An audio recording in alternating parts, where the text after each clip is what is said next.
ربه نداء خفيا صدق الله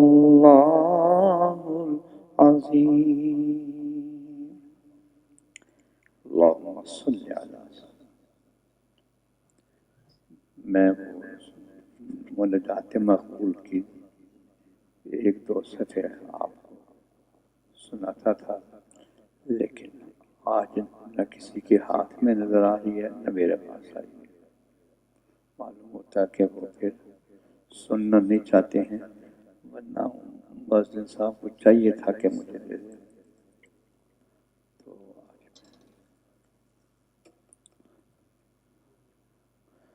آج میں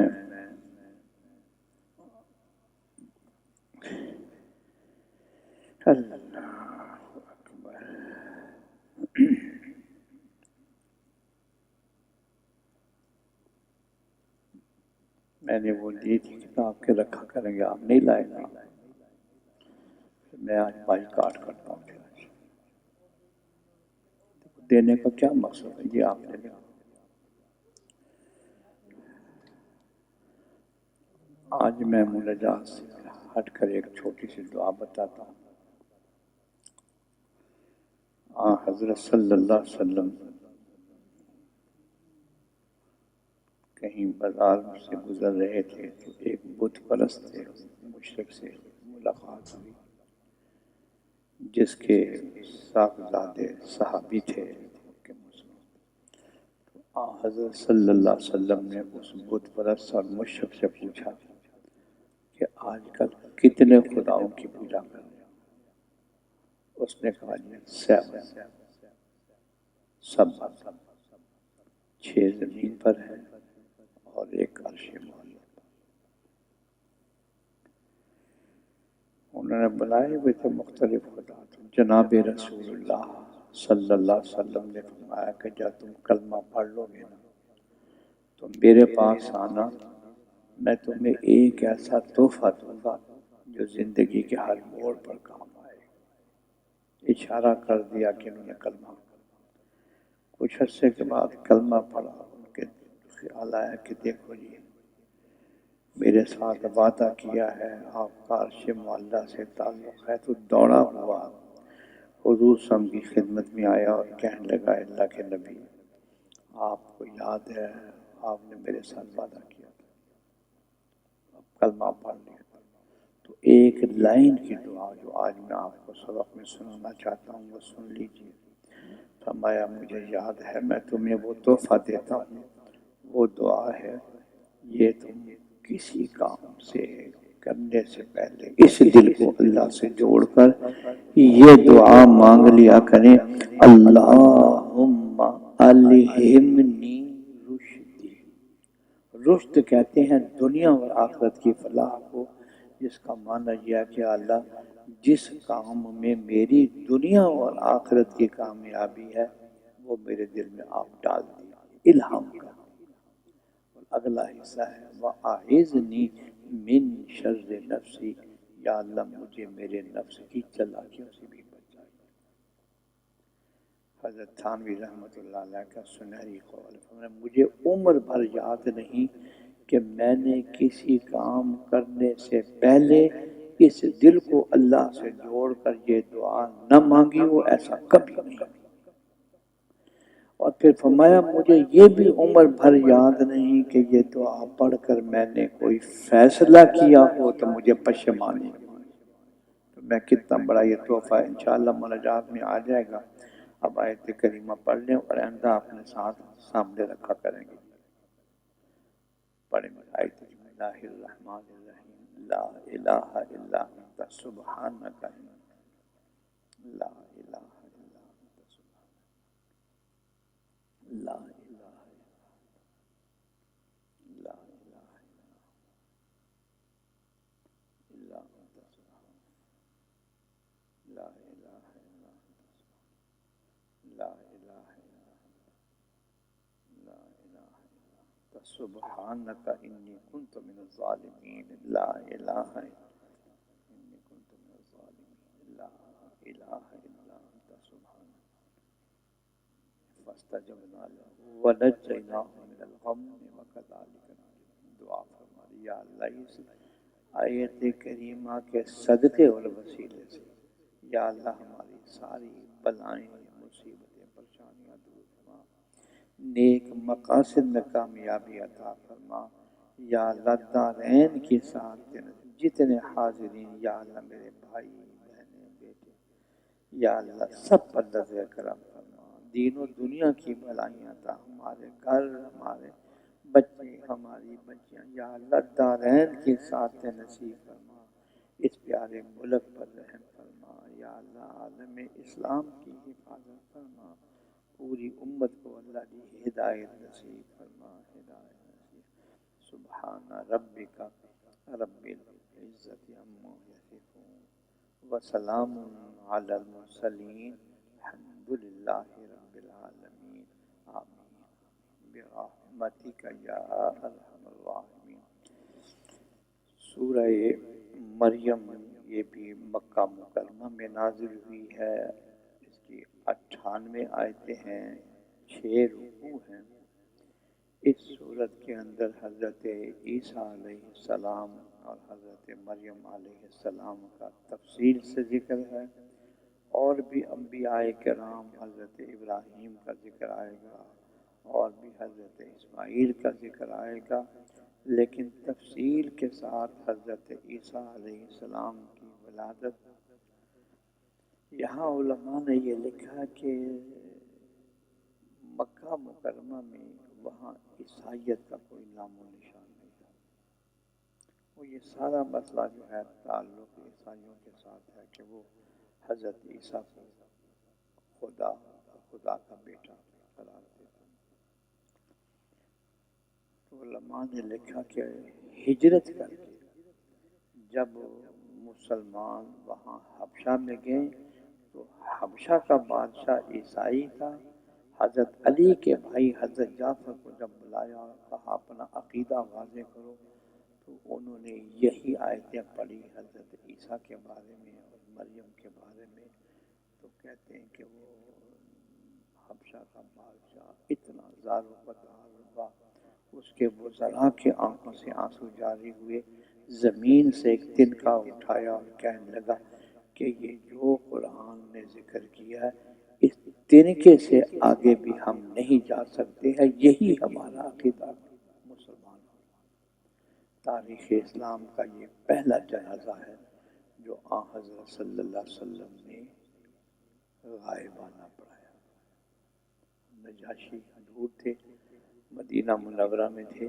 تو جنازہ پڑھایا، اور روایتوں میں آتا ہے کہ اللہ نے معجزاتی طور پر اس حبشہ کے بادشاہ کا جنازہ سامنے لے آیا، اس لیے وہ جنازہ بھی غائبانہ نہ تھا جیسے روایتوں میں آتا ہے، اور یہی وجہ امام ابو حنیفہ اور امام مالک رحمۃ اللہ علیہ کے نزدیک غائبانہ نماز جنازہ نہیں پڑھی جاتی، دوسرے دو ائمہ کے پاس پڑھی جاتی ہے۔ اب یہ واقعہ آپ کے سامنے شروع کرتا ہوں اللہ کے نام سے جو نہایت مہربان بڑے رحمت کا یا صاحب۔ یہ تذکرہ ہے آپ کے پروردگار کے مہربانی فرمانے کا اپنے بندے زکریا پر۔ سب سے پہلے واقعہ حضرت زکریا اور یحییٰ کا ہے کہ جب انہوں نے اپنے پروردگار کو پوشیدہ طور پر پکارا، جس میں یہ عرض کیا کہ اے میرے پروردگار، میری ہڈیاں کمزور ہو گئی ہیں، سر میں بالوں کی سفیدی پھیل گئی ہے، آپ سے مانگنے میں اے میرے رب میں ناکام نہیں رہا۔ جب بھی میں نے مانگی دعا، اے اللہ آپ نے میری دعا ضرور قبول کی ہے، اور میں اپنے بعد اپنے رشتہ داروں کی طرف سے اندیشہ رکھتا ہوں، اور میری بیوی جو ہے بیوی بانج ہے، سو آپ مجھ کو خاص اپنے پاس سے ایک ایسا وارث یعنی بیٹا دے دیجیے۔ یہاں وارث سے مراد مالی وراثت نہیں، انبیاء کرام کی وراثت نہیں ہوتی، یہاں وراثت سے مراد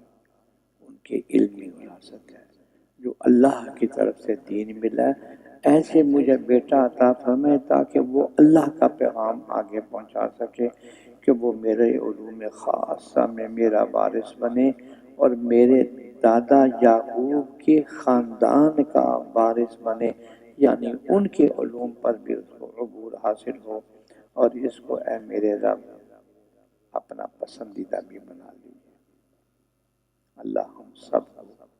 اپنی مرضیات والی زندگی پر بھی چلائے اور ہم سب کو اپنا پسندیدہ بنا لے۔ تو فرمایا اے زکریا ہم تم کو ایک فرزند کی خوشخبری دیتے ہیں جس کا نام یحییٰ ہوگا، کہ اس کے قبل ہم نے کسی کو اس کا ہم صفت نہ بنایا ہوگا، یعنی جیسے یہ علم اور رحمت اور یہ نام ہم نے اس سے پہلے کسی کو نہیں دیا۔ زکریا نے کہا اے میرے رب مجھے یہ تو بتائیے کہ میری اولاد کس طور پر ہوگی، حالانکہ میری بیوی پانچ ہے اور میں بڑھاپے کے انتہائی درجے کو پہنچ چکا ہوں، کیا مجھے جوانی دیں گے یا اسی حالت میں اولاد دیں گے؟ ارشاد ہوا کہ اسی حالت میں، حالت موجودہ یہی رہے گی، پھر اولاد ہوگی۔ تمہارے رب کا قول یہ امر مجھ کو آسان، اللہ کے لیے تو کوئی مشکل نہیں، اور میں نے ہی تم کو پیدا کیا ہے، حالانکہ پیدائش کے قبل تو تم کچھ بھی نہ تھی۔ تو جب ایک چیز بالکل معدوم تھی میں نے اس کو وجود دیا ہے، تو اب تو تم دونوں موجود ہو، اگرچہ بڑھاپے میں ہو، تو اب میرے لیے بیٹا دینا کوئی مشکل نہیں۔ تو زکریا نے عرض کیا ہے میرے رب میرے لیے کوئی علامت مقرر فرما دیجئے کہ مجھے پہلے سے معلوم ہو جائے کہ واقعی اب بچہ آنے والا ہوا۔ ارشاد ہوا کہ تمہاری وہ علامت اور نشانی یہ ہے کہ تم 3 رات اور 3 دن تک آدمی سے بات نہ کر سکو، زبان گم ہو جائے گی بات، جب زبان کو تالا لگے تو سمجھ لو کہ تمہاری بیوی کے پیٹ میں حمل ٹھہر گیا، یہ علامت۔ حالانکہ تندرست ہوگے، پس حجرے میں سے اپنی قوم کے پاس برآمد ہوئے اور ان کو اشارے سے فرمایا کہ تم لوگ صبح و شام خدا کی پاکی بیان کرو، اے یحییٰ کتاب کو مضبوط ہو کر لو، یعنی یہ تورات جو اس وقت کتاب شریعت تھی، اور انجیل کا نزول تو بعد میں ہوا، اور ہم نے ان کو لڑکپن ہی میں سمجھ بھی دی اور خاص اپنے پاس سے رقت قلب اور پاکیزگی عطا فرمائی، اتنی رقت عطا فرمائی کہ ہر وقت اللہ کی یاد میں اور ان کی آنکھوں سے آنسو جاری رہتے، اور وہ بڑے پرہیزگار اور اپنے والدین کے خدمت گزار تھے۔ اس میں حقوق اللہ حقوق العباد دونوں کی طرف اشارہ کر دیا، اور وَبَرًّا بِوَالِدَیْهِ، اور وہ سرکشی کرنے والے نافرمانی کرنے والے نہ تھے، اور ان کو اللہ تعالیٰ کا سلام پہنچے جس دن کے وہ پیدا ہوئے، جس دن کے وہ انتقال کریں گے، اور جس دن قیامت میں زندہ ہو کر اٹھائے جائیں گے۔ اور اے محمد صلی اللہ علیہ وسلم اس کتاب میں مریم کا بھی ذکر کیجئے، حضرت عیسیٰ علیہ السلام کی والدہ، جبکہ وہ اپنے گھر والوں سے علیحدہ ایک ایسے مکان میں جو مشرق کی جانب میں تھا وہ غسل کے لیے گئیں، پھر ان لوگوں کے سامنے سے انہوں نے پردہ ڈال لیا، ہم نے ان کے پاس اپنے فرشتہ جبرائیل کو بھیجا اور وہ ان کے سامنے ایک پورا آدمی بن کر ظاہر ہوا۔ تو حضرت مریم کہنے لگی میں تجھ سے اپنے خدائے رحمان کی پناہ مانگتی ہوں، اگر تو خدا ترس ہے تو یہاں سے ہٹ جائے۔ فرشتے نے کہا میں تمہارے رب کا بھیجا ہوا فرشتہ ہوں تاکہ تم کو ایک پاکیزہ لڑکا دوں، یعنی میرے دم کرنے سے پھونک مارنے سے اللہ کے حکم سے مجھے اللہ نے بھیجا ہے کہ تمہارے ایک بیٹا پیدا ہو۔ اب حضرت مریم کا جواب سنیے۔ قالت، حضرت مریم کہنے لگی تعجباً کہ بھلا میرے لڑکا کس طرح ہوگا، انا یکون لی غلام ولم یمسسنی بشر، حالانکہ مجھ کو تو کسی بشر نے ہاتھ تک نہیں لگایا اور نہ میں بدکار ہوں۔ فرشتے نے کہا کہ یوں ہی لڑکا ہو جائے گا، تمہارے رب نے ارشاد فرمایا ہے میرے لیے یہ بات مشکل نہیں، یہ بات مجھ کو آسان ہے اور اس طور پر اس لیے پیدا کریں گے تاکہ ہم اس فرزند کو لوگوں کے لیے ایک نشانی قدرت کی بنائیں اور باعث رحمت بنائیں۔ وَقَانَ أَمْرًا مَقْضِيًّا، اور یہ ایک طے شدہ بات ہے، خدا کا فیصلہ ہے جو ضرور ہوگا۔ پھر ان کے پیٹ میں لڑکا رہ گیا، حاملہ ہوگی، پھر اس حمل کو لیے ہوئے کسی دور جگہ میں الگ چلی گئی، پھر درد ذہ کے مارے کھجور کے درخت کی طرف آئیں، اس سے سہارا لیں اور گھبرا کر کہنے کاش میں اس حالت سے پہلے ہی مر گئی ہوتی۔ دنیا کیا کہے گی، میری شادی نہیں، میرے کچھ نہیں، تو یہ بیٹا کیسے آ، کاش میں مر گئی اور ایسی نیست و نابود ہوتی کہ کسی کو بھی یاد نہ رہتی۔ پر جبرائیل ان کے پاس آئے اور پکارا کہ تم پریشان ہو، تم مغموم مت ہو، تمہارے رب نے تمہارے پائے میں سے ایک نہر پیدا کر دی ہے اور اس کھجور کے تنا کو پکڑ کر اپنی طرف کو ہلاؤ، اس سے تم پر خرمائے تر و تازہ جھڑیں گے، یعنی اللہ کی قدرت سے وہاں سے پھر کھجوریں جو ہیں وہ جھڑیں گی، پھر پھل کو کھاؤ اور وہ پانی پیو اور آنکھیں ٹھنڈی کرو۔ اللہ ہے نا۔ پھر اگر تم آدمیوں میں سے کسی کو بھی آتا اور اعتراض کرتا ہوا دیکھو تو کہہ دینا میں نے تو اللہ کے واسطے روزے کی منت مان رکھی ہے، تو آج میں کسی آدمی سے بھی نہیں بولوں، بس یہ کہہ دینا۔ پھر وہ ان کو گود میں لیے ہوئے اپنی قوم کے پاس لائیں۔ لوگوں نے کہا اے مریم تو نے بڑے غضب کا کام کیا ہے، یعنی بدکاری کی ہے، زنا کی۔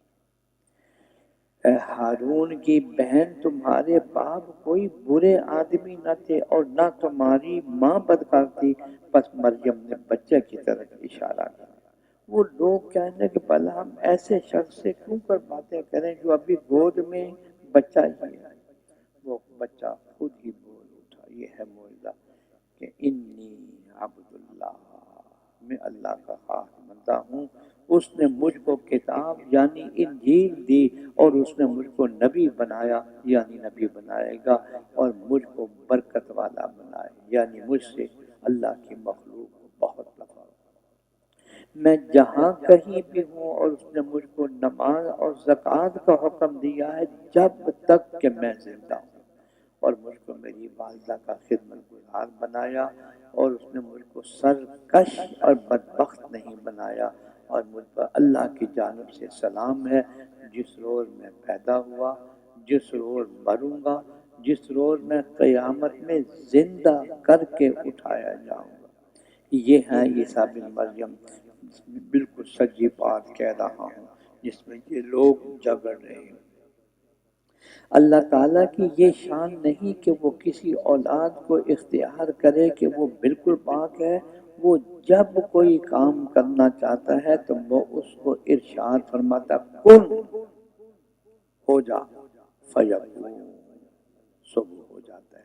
اور بے شک اللہ میرا بھی رب ہے تمہارا بھی، ان اللہ ربی و ربکم فاعبدوہ، سو صرف اس کی عبادت کرو، یہی دین کا سیدھا راستہ ہے۔ سو مختلف گروہوں نے باہم اختلاف ڈال دیا، سو ان کافروں کے لیے بڑے دن کے آنے سے بڑی خرابی ہونے والی، یعنی بڑا عذاب ان کے اوپر قیامت کے دن آنے والا ہے، جس روز یہ لوگ حساب و جزا کے لیے ہمارے پاس آئیں گے، کیسے کچھ شنوا اور بینا، سننے والے اور دیکھنے والے ہوں گے، لیکن یہ ظالم آج دنیا میں سری غلطی میں ہیں۔ اور آپ ان لوگوں کو حسرت کے دن سے ڈرائیے جبکہ وہ جنت اور دوزخ کا اخیر فیصلہ کر دیا جائے گا، اور وہ لوگ آج دنیا میں غفلت میں ہیں اور وہ لوگ ایمان نہیں لاتے، لیکن آخر ایک دن مریں گے اور تمام زمین اور زمین کے رہنے والوں کو ہم ہی وارث ہوں گے، یعنی آخر مالک ہم بھی رہ گئے۔ روئے زمین کا ہر انسان جاندار ختم ہوگا، تو رب العالمین میدان محشر میں یہ فرمائیں گے لمن الملک اليوم، آگے 24ویں پار میں، آج بتلاؤ کون بادشاہ ہے، اور یہ سب ہمارے ہی پاس لوٹائے جائیں گے۔ اور آپ اس کتاب میں ابراہیم کا قصہ بھی ذکر کیجئے، صدیق النبی، وہ بڑے راستے والے سیدھے پیغمبر تھے، جبکہ انہوں نے اپنے باپ سے کہا، جو کہ مشرک تھا، کہا اے میرے باپ، اے میرے ابا، تم ایسی چیز کی کیوں عبادت کرتے ہو جو نہ کچھ سنے، نہ کچھ دیکھے، اور نہ تمہارے کچھ کام آ سکے۔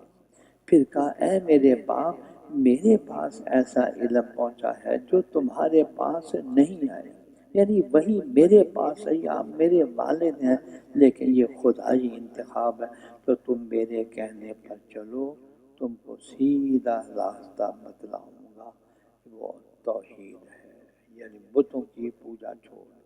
پھر کہا اے میرے باپ، تم شیطان کی پرستش مت کرو، بے شک شیطان رحمان کا نافرمانی کرنے والا ہے۔ پھر کہا اے میرے باپ، میں اندیشہ کرتا ہوں کہ تم پر رحمان کی طرف سے کوئی عذاب نہ آ پڑے اور پھر تم شیطان کے ساتھی ہو جاؤ۔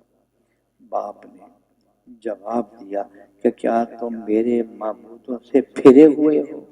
اے ابراہیم، اگر تم باز نہ آئے تو میں ضرور تم کو مار پتھروں کے، یعنی پتھر مار مار کے سنگار کر دوں گا، اور ہمیش ہمیش کے لیے مجھ سے برکنار رہو، یعنی چلے جاؤ۔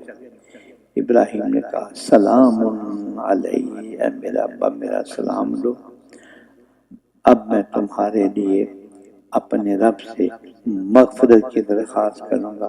بے شک وہ مجھ پر بہت مہربان ہے، اور میں تم لوگوں سے اور جن کی تم خدا کو چھوڑ کر عبادت کر رہے ہو ان سے کنارہ کرتا ہوں، اور اپنے رب کی عبادت کروں گا، امید ہے کہ اپنے رب کی عبادت کر کے محروم نہ رہوں۔ پس جب ان لوگوں سے اور جن کی وہ لوگ خدا کو چھوڑ کر عبادت کرتے تھے ان سے علیحدہ ہو گئے، تو ہم نے ان کو اسحاق بیٹا اور یعقوب پوتا عطا فرمایا۔ ہم نے اور ان دونوں میں سے ہر ایک کو پھر نبی بنایا، وَكُلًّا جَعَلْنَا نَبِيًّا، اور ان سب کو ہم نے اپنی رحمت کا حصہ دیا، اور آئندہ نسلوں میں ہم نے ان کا نام نیک اور بلند کیا۔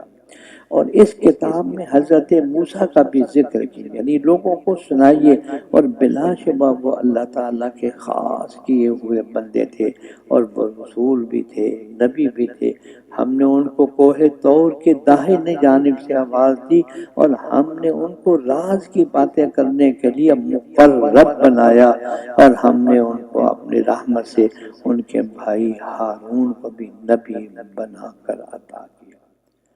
حضرت موسیٰ نے درخواست کی تھی کہ اے اللہ میرے بھائی کو میرا ساتھی بنا دیجئے،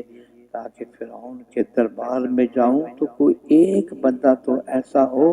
جو میری بات پر ہاں کرنے والا ہو۔ اور اس کتاب میں اسماعیل کا بھی ذکر کیجئے، بلا شبہ وہ وعدے کے سچے تھے، وہ رسول بھی تھے، نبی بھی تھے، اور اپنے متعلقین کو نماز اور زکوٰۃ کا حکم کرتے رہتے تھے، اور وہ اپنے پروردگار کے نزدیک پسندیدہ تھے۔ اور اس کتاب میں ادریس کا بھی ذکر کیجئے، بے شک وہ بڑے راستے والے نبی تھے، اور ہم نے ان کو کمالات میں بلند رتبے تک پہنچایا۔ یہ وہ لوگ ہیں جن پر اللہ تعالی نے انعام فرمایا، من جملہ دیگر انبیاء کے آدم کی نسل سے، اور ان لوگوں کی نسل سے جن کو ہم نے نوح کے ساتھ کشتی میں سوار کیا تھا، اور ابراہیم اور یعقوب کی نسل سے، اور یہ سب حضرات ان لوگوں میں سے ہیں جن کو ہم نے ہدایت فرمائی اور ان کو مقبول بنایا، جب ان کے سامنے رحمان کی آیتیں پڑھی جاتی ہیں، اذا تتلی علیہم آیات الرحمن خروا سجدا وبکیا۔ آپ تمام لوگوں پر سجدہ واجب ہو گیا ہے، سجدہ کر لیجیے۔ تو سجدہ کرتے ہوئے اور روتے ہوئے زمین پر گر جاتے تھے۔ پھر ان کے بعد ایسے ناخلق پیدا ہوئے جنہوں نے نماز کو برباد کیا، اور خواہشوں کی پیروی کی، سو یہ لوگ عن قریب آخرت میں خرابی دیکھیں گے۔ ہاں مگر جس نے پھر ان گناہوں کے بعد توبہ کر لی، ایمان لے آیا اور نیک کام کرنے لگا، سو یہ لوگ جنت میں جائیں گے اور ان کا ذرا نقصان نہ کیا جائے گا، یعنی ایک ایک عمل کا اللہ ان کو بدلہ دے۔ اور ہمیشہ رہنے کے بعد جن کا رحمان نے اپنے بندوں سے غائبانہ وعدہ فرمایا ہے اور اس کے وعدے کے کی ہوئی چیز کو یہ لوگ ضرور پہنچیں گے، اس جنت میں وہ لوگ کوئی فضول بات نہ سننے پائیں گے بجز سلام کے، اور ان کا کھانا صبح و شام ملا کرے گا۔ یہ جنت ایسی ہے کہ ہم اپنے بندوں میں سے اس کا مالک ایسے لوگوں کو بنائیں گے جو کہ خدا سے ڈرنے والے ہوں، اور ہم یعنی فرشتے بغیر آپ کے رب کے حکم کے وقتاً فوقتاً نہیں آ سکتے۔ اسی کی ملک میں ہمارے آگے کی سب چیزیں ہیں اور ہمارے پیچھے کی سب چیزیں ہیں، اور جو چیزیں ان کے درمیان میں ہے، اور آپ کا رب بھولنے والا نہیں، وہ رب ہے آسمانوں اور زمین کا، اور جو ان دونوں کے درمیان میں ہے سو تو اسی کی عبادت کیا کر اور اسی کی عبادت پر قائم رہ، بھلا تو کسی کو اس کا ہم صفت جانتا ہے؟ اور انسان یوں کہتا ہے کہ جب میں مر جاؤں گا تو کیا پھر زندہ کر کے قبر سے نکالا جاؤں گا؟ کیا یہ انسان اس بات کو نہیں سمجھتا کہ ہم اس کو اس کے قبل عدم سے وجود میں لا چکے ہیں اور یہ کچھ بھی نہ تھا؟ سو قسم ہے آپ کے رب کی، ہم ان کو جمع کر دیں گے اور شیاطین کو بھی، پھر ان کو دوزخ کے گردا گرد اس حالت سے حاضر کریں گے کہ گھٹنوں کے بل گرے ہوئے ہوں گے، اور پھر ان کفار کے ہر گروہ میں سے ان لوگوں کو جدا کریں گے جو ان میں سب سے زیادہ اللہ تعالیٰ سے سرکشی کیا کرتے تھے۔ اب یہ فرعون، نمرود، قارون، یہ بڑے بڑے جو تھے، ان کو گروپ سے علیحدہ کر کے گے کہ یہ خدائی کا دعویٰ کرنے والے آج کس طرح بے بس کریں۔ پھر ہم ایسے لوگوں کو خوب جانتے ہیں جو دوزخ میں جانے کے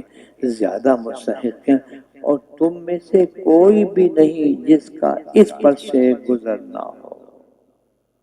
یہ وہ پرصراط کا ذکر ہے جس میں سے ہم میں سے ہر ایک نے بھی، انبیاء نے بھی گزرنا ہے،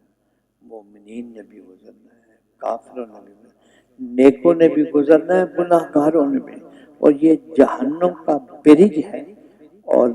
نیچے سے پھر لوہے کی سلاخیں فرشتوں کے ہاتھ میں ہوں گی جن کی جہنم پر ڈیوٹی ہے۔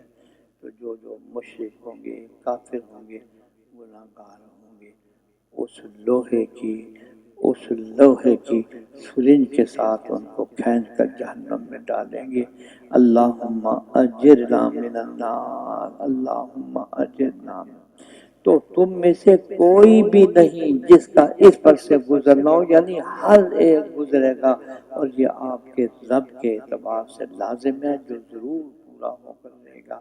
پھر ہم ان لوگوں کو نجات دے دیں گے جو خدا سے ڈر کر ایمان لاتے ہیں، اور ظالموں کو اس میں ایسی حالت میں رہنے دیں گے کہ گھٹنوں کے بل گر پڑیں گے، اور جب ان منکر لوگوں کے سامنے ہماری کھلی کھلی آیتیں پڑھی جاتی ہیں تو یہ کافر لوگ مسلمانوں سے کہتے ہیں کہ دونوں فریقوں میں مکان کس کا زیادہ اچھا ہے اور محفل کس کی اچھی؟ ہماری بلڈنگیں، ہماری محفل میں آنے والے، ہمارے دسترخوان، ہمارا کتنا بڑا بڑا نظام ہے، اور ہم نے ان سے پہلے بہت سے ایسے گروہ ہلاک کیے ہیں جو سامان اور نمود میں ان سے کہیں اچھے تھے۔ یہ قوم عاد، قوم سمود، جن کا واقعات اب پڑھ رہے ہیں کہ جنہوں نے پہاڑوں کی غاروں کے اندر بڑے بڑے محلات بنائے تھے۔ قل من کان فی الضلالہ، آپ فرما دیجئے کہ جو لوگ گمراہی میں ہیں، یعنی تم رحمان ان کو ڈھیل دیتا چلا جا رہا ہے، یہاں تک کہ جس چیز کا ان سے وعدہ کیا ہے اس کو دیکھ لیں گے، خواہ عذاب کو دنیا میں خواہ قیامت کو، سو ان کو معلوم ہو جائے گا کہ برا مکان کس کا ہے اور کمزور مددگار کس میں۔ اللہ تعالیٰ ہدایت والوں کو ہدایت بڑھاتا ہے۔ یہ جو ہم ہر نماز کی ہر رکعت میں درخواست کرتے ہیں، اہدنا الصراط المستقیم، اہدنا الصراط، یا اللہ ہدایت تو ہدایت ہے، تو ہم نماز میں آئے ہیں، وضو کیا ہے، صف میں کریں، پھر کہتے ہیں یا اللہ ہدایت دے، ہدایت۔ تو رب العالمین فرماتے ہیں یہ ہدایت کے ان گنت درجات ہیں، جس درجے میں ہے تو پھر درخواست کر یا اللہ میں اور ہدایت دے اور اوپر لے جا۔ تو اللہ تعالیٰ ہدایت والوں کو ہدایت بڑھاتا ہے، اور جو نیک کام ہمیشہ کے لیے باقی رہنے والے ہیں وہ تمہارے رب کے نزدیک ثواب میں بھی بہتر ہیں اور انجام میں بھی بہتر ہیں۔ بھلا آپ نے اس شخص کی حالت کو بھی دیکھا جو ہماری آیتوں کے ساتھ کفر کرتا ہے اور کہتا ہے کہ مجھ کو آخرت میں مال اور اولاد بھی ملیں گے۔ اس کے بارے میں ایک صحابی کا واقعہ ہے، لوہار تھے، تو ان کا قرضہ تھا ایک کافر پر، انہوں نے تقاضا کیا قرضے کا، تو وہ کافر کہتا ہے میں دے دوں گا لیکن شرط یہ ہے کہ تم محمد صلی اللہ علیہ وسلم کا انکار ہوگا۔ تو وہ صحابی کہنے لگے کہ اگر میں مر کر دوبارہ بھی زندہ ہوں نا تو میں کبھی بھی یہ محمد صلی اللہ علیہ وسلم کا انکار نہیں کروں۔ تو یہ کافر اب جواب میں یہ کہتا ہے اچھا مر کر ہم دوبارہ زندہ ہوں گے؟ انہوں نے کہا ہوں گے۔ انہوں نے کہا پھر اس پر مجھ سے قرضہ لے لیا، میں بھی زندہ ہوں۔ اس اللہ اس کا ذکر کر رہے ہیں کہ وہ کافر پہ کیا ہے، ہماری آیتوں کے ساتھ کفر کرتا ہے، کہتا ہے کہ مجھ کو آخرت میں مال اور اولاد ملیں گے۔ کیا یہ شخص غیب پر مطلع ہو گیا ہے؟ کیا اس نے اللہ تعالیٰ سے کوئی عہد اس بات کا لے لیا؟ ہرگز نہیں، ہم اس کا کہا ہوا بھی لکھ لیتے ہیں اور اس کے لیے عذاب بڑھاتے چلے جائیں گے، اور اس کی کہی ہوئی چیزوں کے ہم مالک رہ جائیں گے، اور وہ ہمارے پاس تنہا ہو کر آئے گا۔ دیکھو اپنی قبروں سے تنہا نکلیں گے، اللہ فردا وَاتَّخَذُوا مِن دُونِ اللَّهِ آلِهَةً، اور ان لوگوں نے خدا کو چھوڑ کر اور معبود تجویز کر رکھے ہیں تاکہ ان کے لیے وہ عند اللہ بھائی سے عزتوں، کلا ہرگز نہیں، وہ تو ان کی عبادت ہی کا انکار کر بیٹھیں گے اور ان کے مخالف ہو جائیں گے۔ کیا آپ کو معلوم نہیں کہ ہم نے شیطانوں کو کفار پر ابتلاء چھوڑ رکھا ہے کہ وہ ان کو خوب ابھارتے رہتے ہیں، تو آپ ان کے لیے جلدی نہ کیجیے، ہم ان کی باتوں کو خود شمار کر رہے ہیں۔ یوم نحشر المتقین، اور جس روز ہم متقیوں کو رحمان کی طرف مہمان بنا کر جمع کریں گے اور مجرموں کو دوزخ کی طرف پیاسا ہانکیں گے، وہاں کوئی سفارش کا اختیار نہ رکھے گا مگر ہاں جس نے رحمان کے پاس سے اجازت لی ہے۔ انبیاء سفارش کریں گے، صلحاء سفارش کریں گے، حفاظ سفارش کریں گے، اور یہ اللہ کی طرف سے ان کو اجازت ملے گی۔ اور یہ کافر لوگ کہتے ہیں کہ اللہ تعالیٰ نے اولاد بھی اختیار کر رکھی ہے۔ اللہ تعالیٰ فرماتے ہیں کہ تم یہ بات جو کہہ رہے ہو تو ایسی سخت حرکت کی ہے کہ اس کے سوا کچھ بعید نہیں کہ آسمان پھٹ پڑے، زمین کے ٹکڑے اٹھ جائیں، پہاڑ ٹوٹ کر گر پڑے، اس بات سے کہ یہ لوگ خدا تعالیٰ کی طرف اولاد کی نسبت کرتے ہیں، حالانکہ خدا تعالیٰ کی شان نہیں کہ وہ اولاد اختیار کرے۔ جتنے بھی کچھ آسمانوں اور زمین میں ہے سب خدا تعالیٰ کے روبرو غلام ہو کر حاضر ہوتے ہیں، اس نے سب کو اپنی قدرت میں احاطہ کر رکھا ہے، اور وَعَدَّهُمْ عَدًّا، اور سب کو شمار کر رکھا ہے۔ وَكُلُّ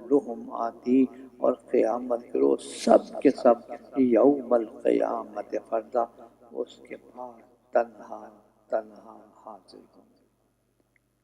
ہر شخص خدا کا محتاج ہوگا۔ بلا شبہ جو لوگ ایمان لائے اور انہوں نے اچھے کام کیے، اللہ تعالیٰ ان کے لیے محبت پیدا کر دے۔ سو ہم نے اس قرآن کو آپ کی زبان میں اس لیے آسان کیا ہے کہ آپ اس سے متقیوں کو خوشخبری سنا دیں اور اس سے جھگڑالو آدمی کو خوف بھی دلا دیں جو ان سے جھگڑالو ہیں۔ اور ہم نے ان کے خبر بہت سے گروہوں کو عذاب و قہر سے ہلاک کر دیا۔ سو کیا آپ ان میں سے کسی کو دیکھتے ہیں یا ان کی کوئی آہستہ آواز سنتے ہیں؟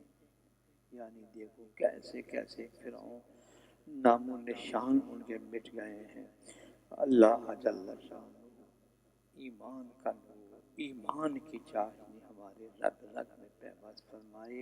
اور ہم سبوں کا اے اللہ ایمان کامل پر خاتمہ نصیب فرما، آمین آمین یا رب العالمین۔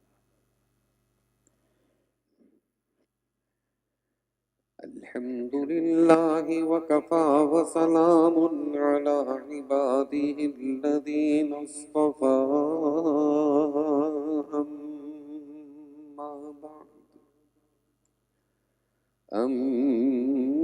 أما بعد فأعوذ بالله من الشيطان الرجيم بسم الله الرحمن الرحيم طه ما أنزلنا عليك القرآن لتشقى إلا تذكرة لمن يخشى تنزيلا ممن خلق الأرض والسماوات العلى الرحمن على العرش استوى له ما في السماوات وما في الأرض وما بينهما وما تحت الثرى وإن تجهر بالقول فإنه يعلم السر وأخفى الله لا إله إلا هو له الأسماء الحسنى صدق الله العظيم وصدق رسوله النبي الكريم ونحن على ذلك لمن الشاهدين والشاكرين والحمد لله رب العالمين اللهم رب اشرح لي صدري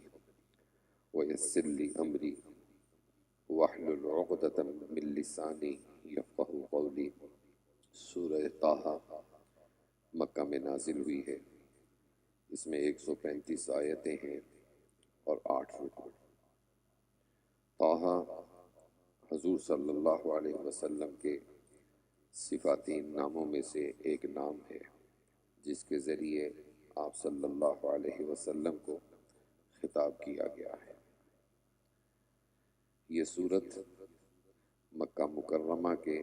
بالکل ابتدائی دور میں نازل ہوئی، جس وقت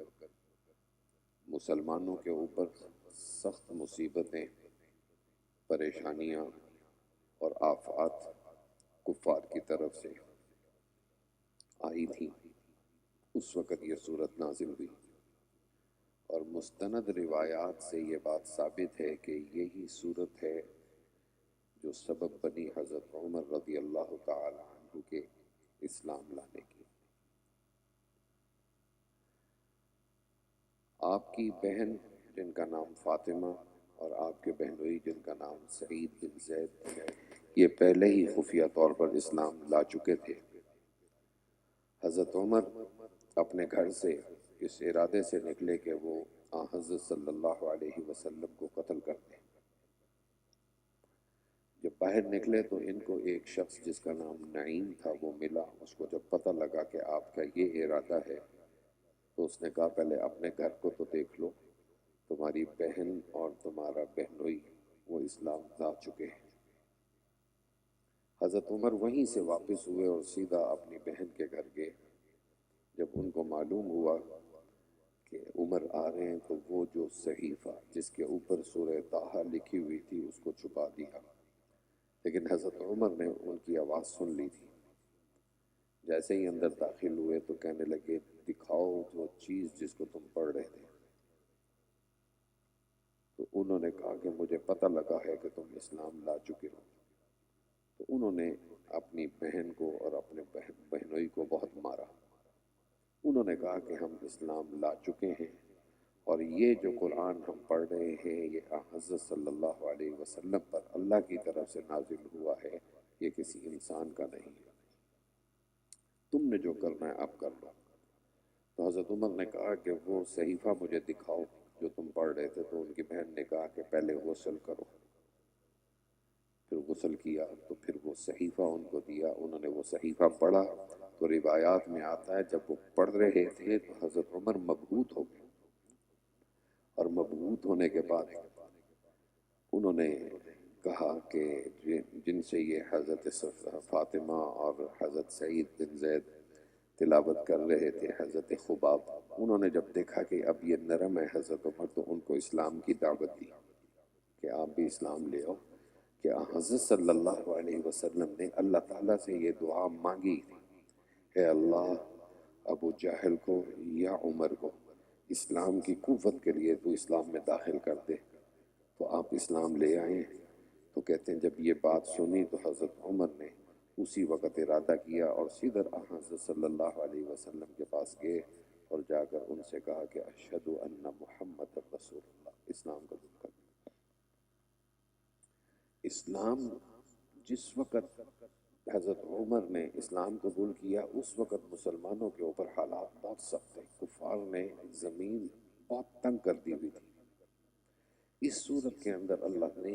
حضرت صلی اللہ علیہ وسلم کو تسلی دی اور ساتھ ہی یہ بتا دیا کہ دیکھیں کہ یہ جو مصیبتیں اور جو پریشانیاں مسلمانوں پر آئی ہیں یہ کوئی نئی نہیں، اس سے پہلے بھی جو امتیں گزری ہیں ان پر بھی پریشانیاں آئی ہیں۔ اس وجہ سے اس کے اندر پھر حضرت موسیٰ علیہ السلام کا تفصیل کے ساتھ واقعہ بیان کیا، اور اس کے اندر دو باتوں کو بتایا گیا۔ ایک بات تو یہ بتلائی کہ مصیبتیں پہلی امتوں پر بھی آئیں،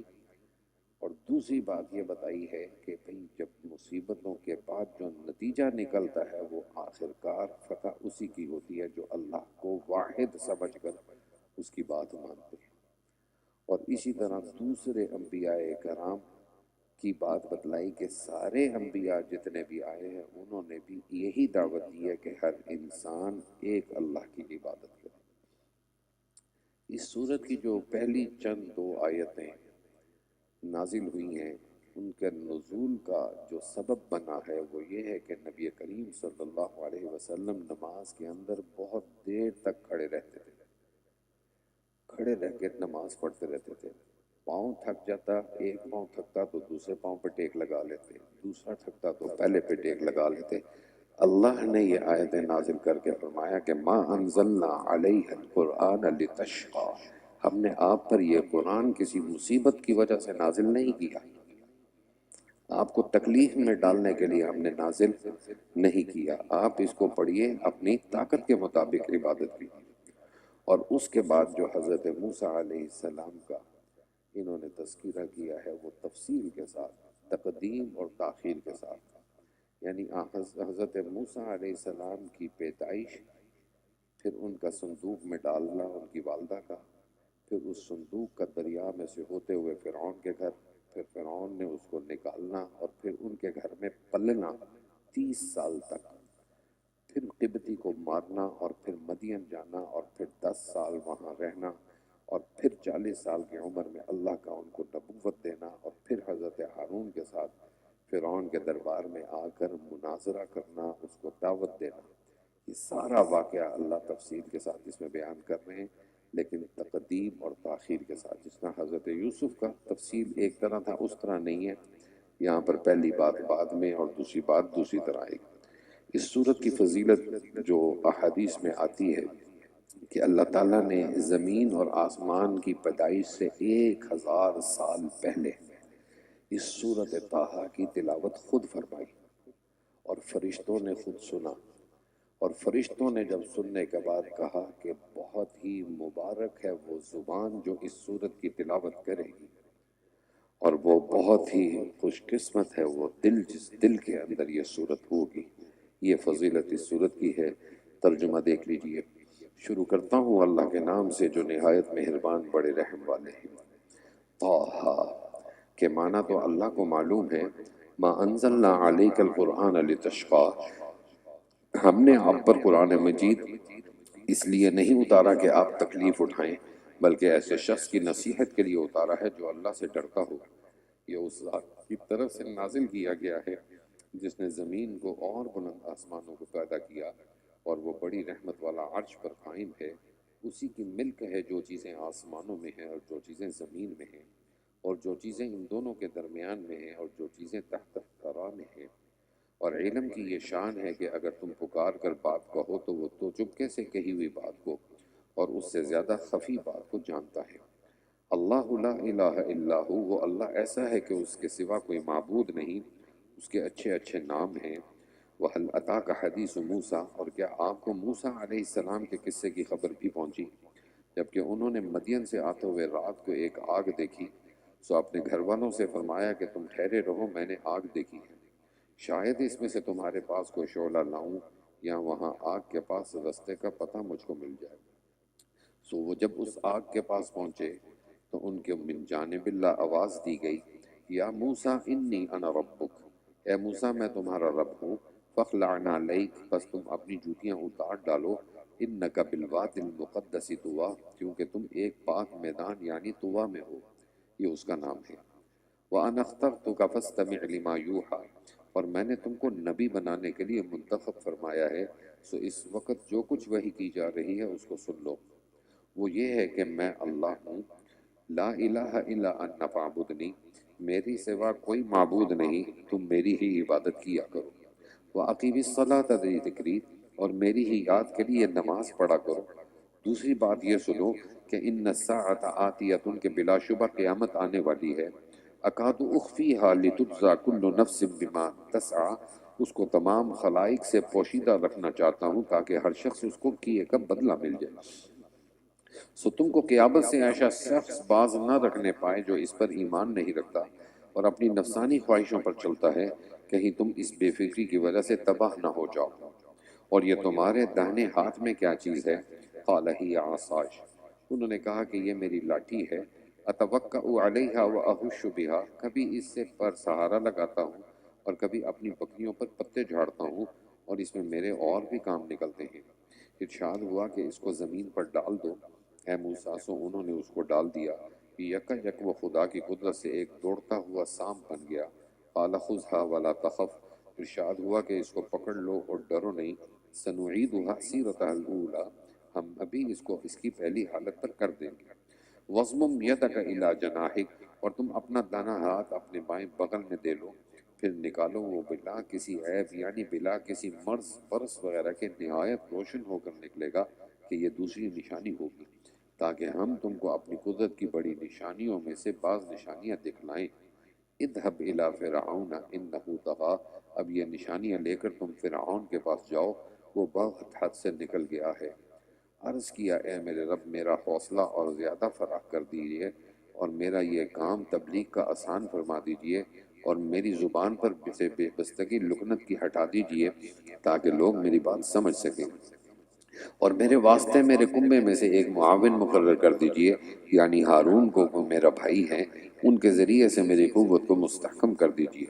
اور ان کو میرے اس تبلیغ کے کام میں شریک کر دیجئے تاکہ ہم دونوں آپ کی خوب کثرت سے پاکی، شرک اور نقائص سے بیان کریں اور آپ کا خوب کثرت سے ذکر کریں، بے شک آپ ہم کو دیکھ رہے ہیں۔ ارشاد ہوا کہ تمہاری ہر درخواست منظور کی گئی اے موسیٰ، اور ہم تو ایک دفعہ اور بھی اس کے قبل بے درخواست ہی تم پر احسان کر چکے ہیں، جبکہ ہم نے تمہاری ماں کو وہ بات الہام سے بتلائی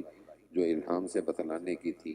وہ یہ کہ موسیٰ کو جلادوں کے ہاتھوں سے بچانے کے لیے ایک صندوق میں رکھو، پھر ان کو دریا میں ڈال دو، پھر ان کو ماں صندوق کے دریا کنارے تک لے آئے گا کہ آخر کار ان کے ایک شخص پکڑ لے گا جو میرا بھی دشمن ہے اور ان کا بھی دشمن،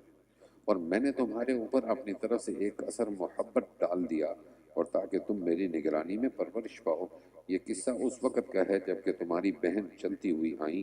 پھر کہنے لگیں کیا تم لوگوں کو ایسے شخص کا پتہ بتاؤں جو اس کو اچھی طرح پالے رکھے؟ پھر اس تدبیر سے ہم نے تم کو تمہاری ماں کے پاس پھر پہنچا دیا تاکہ ان کی آنکھیں ٹھنڈی ہوں اور ان کو غم نہ رہے، اور تم نے غلطی سے ایک شخص قبطی کو جان سے مار ڈالا، پھر ہم نے تم کو اس غم سے نجات دی اور ہم نے تم کو خوب خوب محنتوں میں ڈالا، پھر مدین پہنچے اور مدین والوں میں کئی سال رہے۔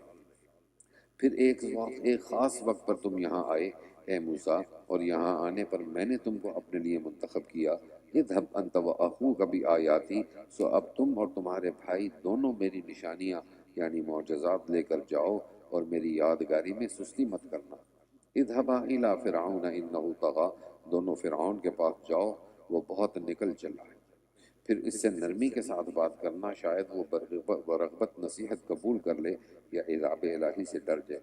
قال ربنا انا نخاف ان یفرط علینا او ان یطغى، دونوں نے عرض کیا کہ اے ہمارے پروردگار، ہم کو اندیشہ ہے کہ کہیں وہ ہم پر زیادتی نہ کر بیٹھے یا یہ کہ زیادہ شرارت نہ کرنے لگے۔ ارشاد ہوا کہ تم اندیشہ نہ کرو کیونکہ میں تم دونوں کے ساتھ ہوں، سب سنتا دیکھتا ہوں۔ سو تم اس کے پاس جاؤ اور اس سے کہو کہ ہم دونوں تیرے پروردگار کے فرستادے ہیں کہ ہم کو نبی بنا کر بھیجا ہے، سو بنی اسرائیل کو ہمارے ساتھ جانے دے اور ان کو تکلیفیں مت پہنچا۔ تیرے پاس تیرے رب کی طرف سے اپنی نبوت کا نشان یعنی معجزہ بھی لائے ہیں، اور ایسے شخص کے لیے سلامتی ہے۔ انا قد اوحی الینا ان العذاب علی من کذب فتولی، یعنی جو سیدھی راہ پر چلے، ہمارے پاس یہ حکم پہنچا ہے کہ اللہ کا عذاب اس شخص پر ہوگا جو حق کو جھٹلائے اور اس سے روگردانی کرے۔ وہ کہنے لگا پھر یہ بتلاؤ کہ تم دونوں کا رب کون ہے؟ قال ربنا الذی اعطی کل شیء، موسیٰ نے کہا کہ ہمارا دونوں کا بلکہ سب کا رب وہ ہے جس نے ہر چیز کو اس کے مناسب بناوٹ عطا فرمائی، پھر رہنما فرمائی۔ فرعون نے کہا کہ اچھا تو پہلے لوگوں کا کیا حال ہوا؟ قال علمها عند ربی فی کتاب، موسیٰ نے فرمایا کہ ان لوگوں کا علم میرے پروردگار کے پاس دفتر اعمال میں محفوظ ہے۔ میرا رب نہ غلطی کرتا ہے اور نہ بھولتا ہے۔ وہ رب ایسا ہے جس نے تم کو لوگوں کے لیے زمین کو مثل فرش کے بنایا اور اس زمین میں تمہارے چلنے کے لیے راستے بنائے اور آسمان سے پانی برسایا، پھر ہم نے اس پانی کے ذریعے سے اقسام مختلفہ کے نباتات پیدا کیے اور تم کو اجازت دی کہ خود بھی کھاؤ اور اپنے مواشی کو بھی چراؤ۔ ان فی ذلک لآیات لأولی النہی، ان سب چیزوں میں اہل عقل کے واسطے قدرت الہیہ کی نشانی ہے۔ منہا خلقناکم وفیہا نعیدکم، یہاں پہ اللہ بتانے ہیں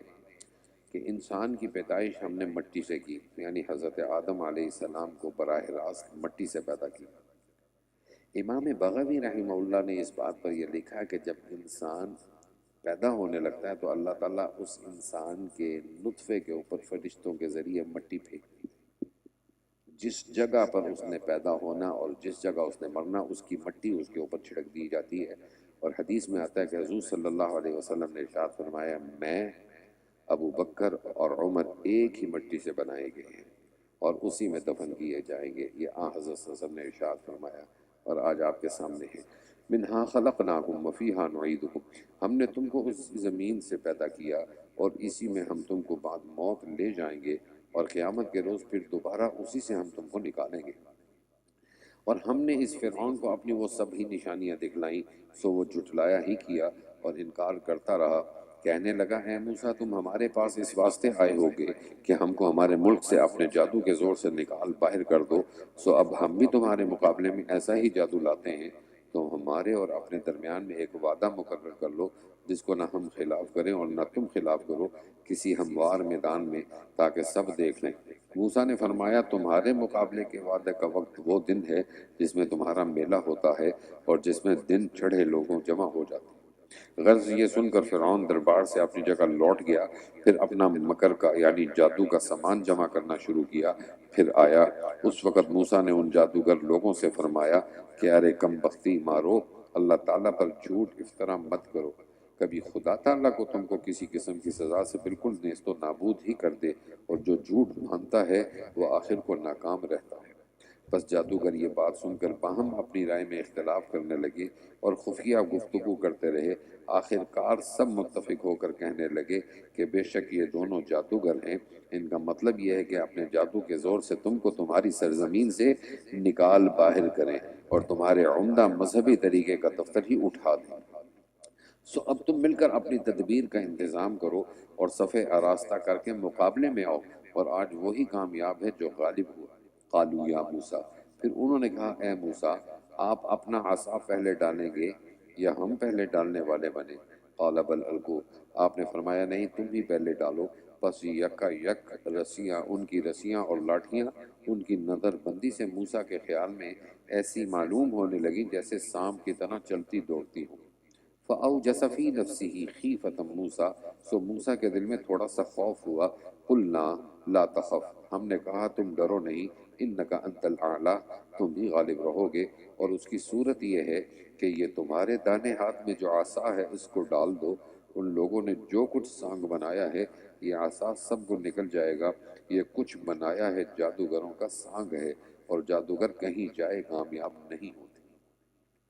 فَأُلْقِيَ السَّحَرَةُ سُجَّدًا قَالُوا آمَنَّا بِرَبِّ هَارُونَ وَمُوسَىٰ۔ علماء نے لکھا ہے کہ یہ جو جتنے بھی جادوگر تھے نا جو حضرت موسیٰ کے مقابلے میں آئے، انہوں نے نا حضرت موسیٰ جیسا حلیہ بنا لیا تھا۔ اللہ کو ان کا یہ حلیہ پسند آیا تو اللہ نے اس حلیے کی وجہ سے ان سارے جادوگروں کو ایمان کی دولت سے نواز دیا۔ فَأُلْقِيَ السَّحَرَةُ سُجَّدًا، سو جادوگر سجدے میں گر گئے، کہا آمنا برب ہارون و موسیٰ، ہم تو ایمان لے آئے ہارون اور موسیٰ کے پروردگار پر۔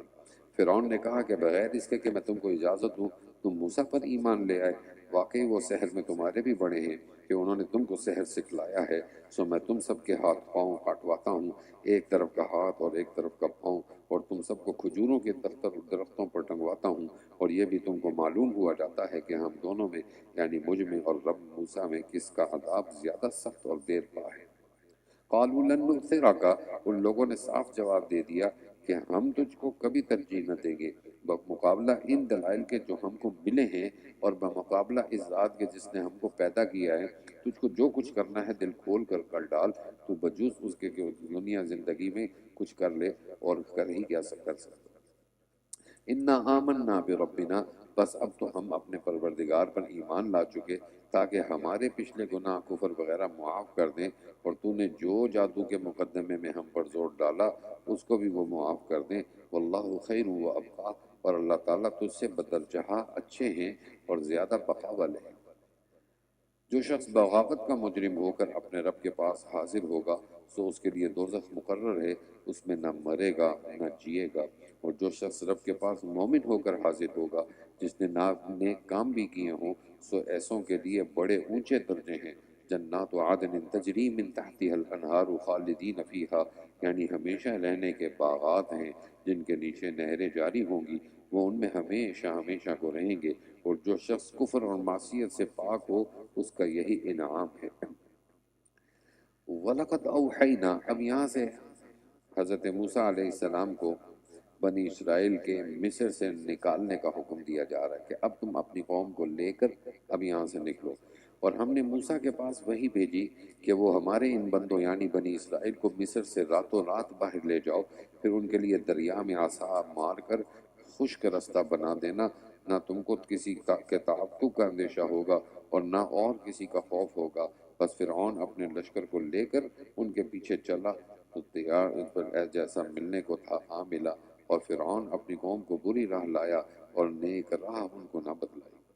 یا بنی اسرائیل، اے بنی اسرائیل، دیکھو ہم نے تم کو تمہارے ایسے بڑے دشمن سے نجات دی، اور ہم نے تم سے یعنی تمہارے پیغمبر سے کوہ طور کی دہنی جانب آنے کا وعدہ کیا، اور وادی تیہ میں ہم نے تم پر من و سلوہ نازل فرمایا، کلوا من طیبات ما رزقناکم، اور اجازت دی کہ ہم نے جو نفیس چیزیں تم کو دی ہیں ان کو کھاؤ، اور اس کھانے میں حد شرعی سے مت گزرو، کہیں میرا غضب تم پر واقع ہو جائے، اور جس شخص پر میرا غضب واقع ہوتا ہے وہ بالکل گیا گزرا ہوا۔ وَإِنِّي لَغَفَّارٌ لِمَن تَابَ، اور نیز اس کے ساتھ یہ بھی ہے کہ میں ایسے لوگوں کے لیے بڑا بخشنے والا بھی ہوں جو توبہ کر لیں اور ایمان لے آئے اور نیک عمل کریں، پھر اسی راہ پر قائم بھی رہیں۔ اور اے موسیٰ، اپنی قوم سے آگے جلدی آنے کا کیا سبب ہوا؟ انہوں نے اپنے گمان کے موافق عرض کیا کہ وہ لوگ یہی تو ہیں میرے پیچھے پیچھے آ رہے ہیں، اور میں آپ کے پاس جلدی سے اس لیے آیا کہ آپ زیادہ خوش ہوں گے۔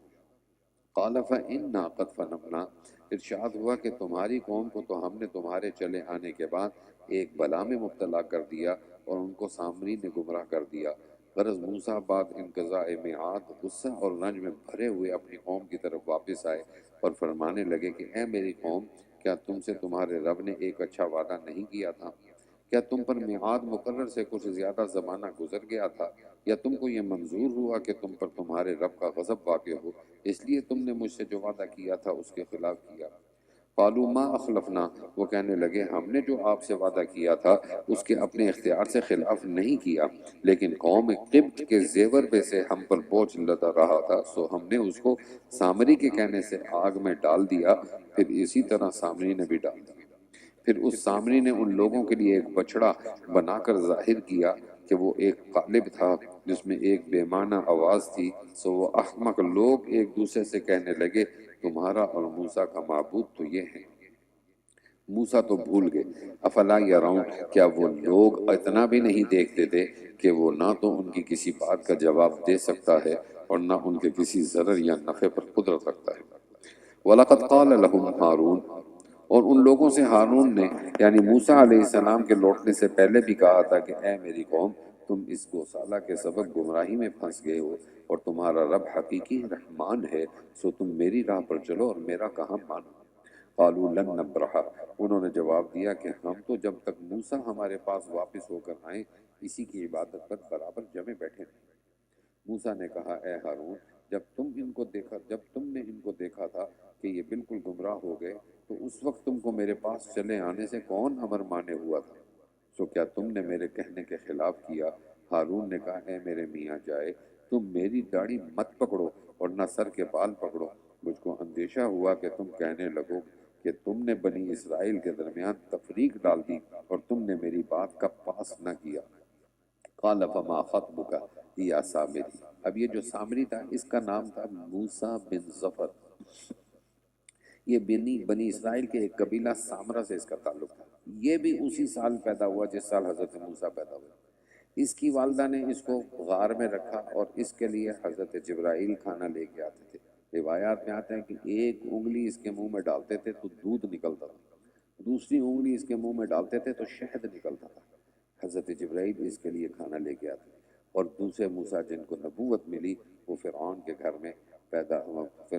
میں پلے۔ اللہ نے جس نے فرعون کے گھر میں پرورش کی، اللہ نے اس کو نبوت دی، اور جس کو حضرت جبرائیل جنت سے کھانا لا کر دیتے تھے وہ سامری جادوگر بن گیا۔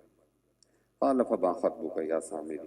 پھر سامری کی طرف متوجہ ہوئے، کہا اے سامری تیرا کیا معاملہ ہے؟ اس نے کہا مجھ کو ایسی چیز نظر آئی تھی جو اوروں کو نظر نہ آئی تھی، پھر میں نے اس فرستادہ خداوندی کی سواری کے نقش قدم سے ایک مٹھی بھر خاک اٹھا لی تھی، یعنی جس جگہ حضرت جبرائیل کے سواری کا قدم پڑتا تھا نا، اس جگہ کی مٹی اٹھا کر اس گوسالہ اس بچڑے کے منہ میں ڈالتا تھا، جس کی وجہ سے وہ حرکت اور آوازیں نکالتا۔ سو میں نے وہ مٹھی اس قالب کے اندر ڈال دی، اور میرے جی کو یہی بات پسند آئی۔ آپ نے فرمایا تو بس تیرے لیے اس دنیاوی زندگی میں یہ سزا ہے کہ تو یہ کہتا پھرا کرے گا کہ مجھ کو کوئی ہاتھ نہ لگانا، اور تیرے لیے ایک اور وعدہ ہے جو سے چلنے والا نہیں، یعنی آخرت میں جد عذاب ہوگا، اور تو اپنے اس معبود باطل کو دیکھ جس پر تو جمع ہوا بیٹھا تھا، دیکھ ہم اس کو جلا دیں گے، پھر اس کی راکھ کو دریا میں بکھیر کر بہا دیں گے۔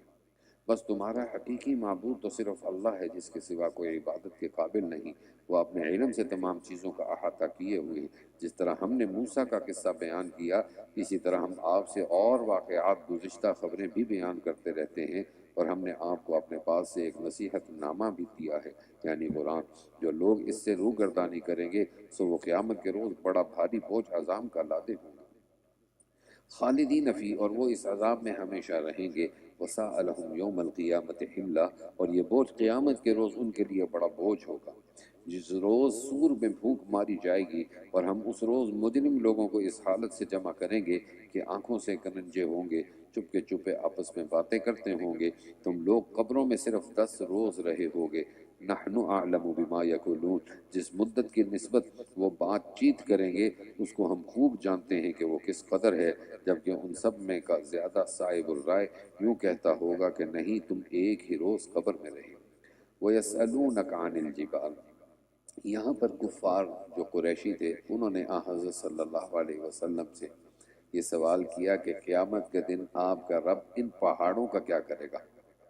یہ جو پہاڑ اس وقت دنیا میں، یہ قریشی سوال کرتے تھے کافر، تو اللہ نے اس کا جواب دیا، وَتَكُونُ الْجِبَالُ كَالْعِهْنِ الْمَنْفُوشِ وَيَسْأَلُونَكَ عَنِ الْجِبَالِ، اور لوگ آپ سے پہاڑوں کی نسبت پوچھتے ہیں کہ قیامت میں ان کا کیا حل ہوگا، سو آپ فرما دیجئے کہ میرا رب ان کو بالکل اڑا دے گا، پھر زمین کو ایک میدان ہموار کر دے گا کہ جس میں تو اے مخاطب نہ ہمواری دیکھے گا اور نہ کوئی بلندی دیکھے گا۔ اس روز سب کے سب بلانے والے کے کہنے پر ہو لیں گے، اس کے سامنے کسی کا کوئی ٹیڑھا پن نہ رہے گا، اور ہمارے ہیبت کے تمام آوازیں اللہ تعالیٰ کے سامنے دب جائیں گی، سو اے مخاطب تو بجز پاؤں کی آہٹ کے اور کچھ نہ سنے گا۔ اس روز کسی کو کسی کی سفارش نفع نہ دے گی مگر ایسے شخص کو کہ جس کے واسطے اللہ تعالیٰ نے اجازت دے دی ہو اور اس شخص کے واسطے بولنا پسند کر لیا۔ وہ اللہ تعالیٰ ان سب کے اگلے پچھلے احوال کو جانتا ہے اور اس کو ان کا علم احاطہ نہیں کر سکتا۔ وعنت الوجوہ للحی القیوم، اور اس روز تمام چہرے اس حی القیوم کے سامنے جھکے ہوں گے، وقد خاب من حمل ظلما، اور ایسا شخص تو ہر طرح ناکام رہے گا جو ظلم یعنی شرک لے کر آیا ہوگا۔ وَمَن يَعْمَلْ مِنَ الصَّالِحَاتِ وَهُوَ مُؤْمِنٌ، اور جس نے نیک کام کیے ہوں گے اور وہ ایمان بھی رکھتا ہوگا، فلا یخاف ظلما ولا حظما، سو اس کو نہ کسی زیادتی کا اندیشہ ہوگا اور نہ کمی کا۔ اور ہم نے اسی طرح اس کو عربی قرآن کر کے نازل کیا، اور اس میں ہم نے طرح طرح سے وعیدیں بیان کی ہیں تاکہ وہ سننے والے لوگ ڈر جائیں، یا یہ کہ قرآن ان کے لیے کسی قدر تو سمجھ پیدا کر دے۔ فتعال اللہ الملک الحق، سو اللہ تعالیٰ جو بادشاہ حقیقی ہے بڑا عالی شان ہے۔ ولا تعجل بالقرآن من قبل ان یقضى الیک وحیہ، اور قرآن پڑھنے میں قبل اس کے کہ آپ پر اس کی وحی پوری نازل ہو چکے عجلت نہ کیا کیجئے، اور آپ یہ دعا کیجئے، وقل رب زدنی علما، کہ اے میرے رب میرا علم بڑھا دیجئے۔ اور اس سے بہت زمانہ پہلے ہم آدم کو ایک حکم دے چکے تھے، سو ان سے غفلت اور بے احتیاطی ہو گئی اور ہم نے ان میں پختگی نہ پائی۔ وَإِذْ قُلْنَا لِلْمَلَائِكَةِ اسْجُدُوا، یہاں سے پھر حضرت آدم علیہ السلام کا قصہ، فرشتوں کا حکم کہ آپ ان کو سجدہ کریں جو آپ پیچھے پڑ چکے ہیں۔ اور وہ وقت یاد کر لو جب کہ ہم نے فرشتوں سے ارشاد فرمایا کہ آدم کے سامنے سجدہ تحیت کرو، سو سب نے سجدہ کیا بجز ابلیس کے کہ اس نے انکار کیا۔ فقلنا یا آدم، پھر ہم نے آدم سے کہا کہ اے آدم یاد رکھو یہ بلا شبہ تمہارا اور تمہاری بیوی کا دشمن ہے، سو کہیں تم دونوں کو جنت سے نہ نکلوا دے، پھر تم مصیبت میں پڑ جاؤ۔ یہاں جنت میں تو تمہارے لیے یہ آرام ہے کہ تم نہ کبھی بھوکے رہو گے اور نہ ننگے رہو گے، اور نہ یہاں پیاسے ہوگے اور نہ دھوپ میں تپو گے۔ پھر ان کو شیطان نے بہکایا، کہنے لگا کہ اے آدم کیا میں تم کو ہمیشگی کی خاصیت کا درخت بتلا دوں اور ایسی بادشاہی کے جس میں کبھی ضعف نہ آئے؟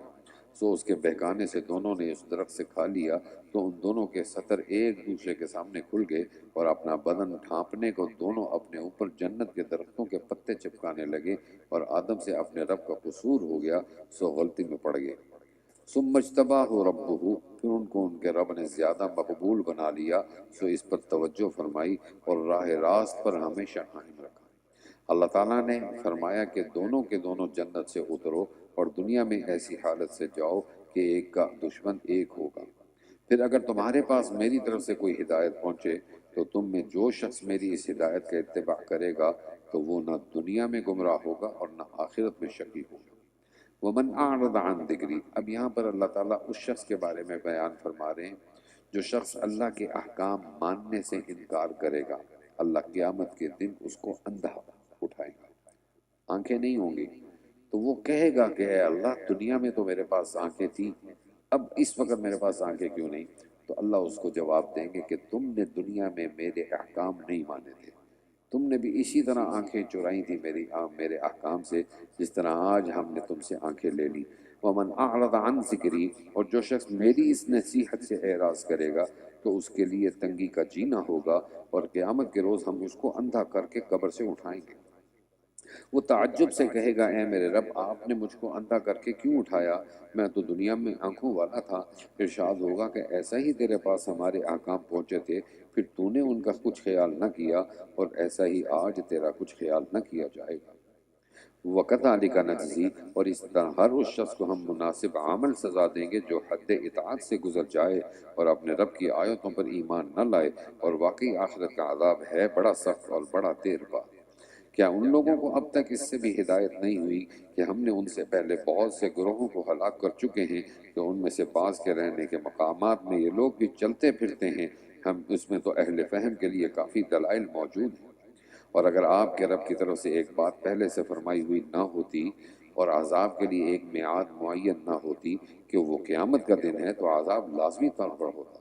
فَاصْبِرْ عَلَىٰ مَا يَقُولُونَ، سو آپ ان کی باتوں پر صبر کیجئے، وَسَبِّحْ بِحَمْدِ رَبِّكَ، اور اپنے رب کی حمد کے ساتھ اس کی تسبیح کیجئے، قبل طلوع الشمس وقبل غروبها، اس میں نماز بھی آ گئی، آفتاب نکلنے سے پہلے مثلا نماز فجر، اور اس کے غروب سے پہلے مثلا ظہر اور عصر، اور اوقات شب میں بھی تسبیح کیا کیجئے، مثلا نماز مغرب اور عشاء، اور ان کے اول آخر میں، تاکہ آپ کو جو ثواب ملے آپ اس سے خوش ہوں۔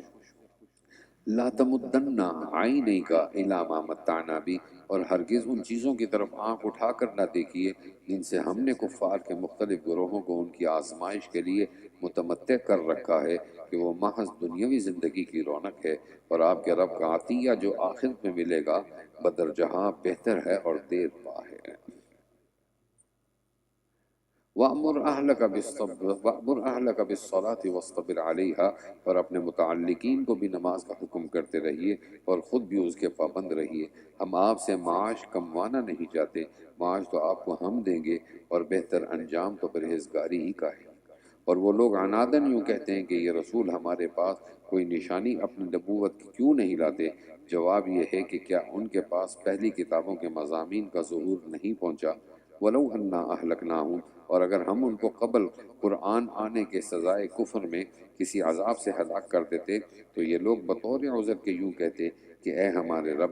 آپ نے ہمارے پاس کوئی رسول دنیا میں کیوں نہیں بھیجا کہ ہم آپ کے احکام پر چلتے قبل اس کے کہ ہم یہاں خود بے قدر ہوں اور دوسروں کی نگاہ رسوا ہوں۔ قُلْ كُلٌّ مُتَرَبِّصٌ فَتَرَبَّصُوا، آپ کہہ دیجئے کہ ہم سب انتظار کر رہے ہیں، سو چندے اور انتظار کر لو، اب عن قریب تم کو بھی معلوم ہو جائے گا کہ راہ راست والے کون ہیں، اور وہ کون ہیں جو منزل مقصود تک پہنچ جائیں۔ سورۃ الانبیاء مکہ میں نازل ہوئی، اس میں 112 آیتیں ہیں اور 7 رکوع ہیں۔ سورہ انبیاء کی فضیلت حضرت عبداللہ ابن مسعود رضی اللہ تعالی عنہ فرماتے ہیں کہ سورہ کہف، سورہ مریم، سورہ طٰہٰ اور سورہ انبیاء میرے اول دور کی دولت ہے جس کی میں حفاظت خود کرتا ہوں۔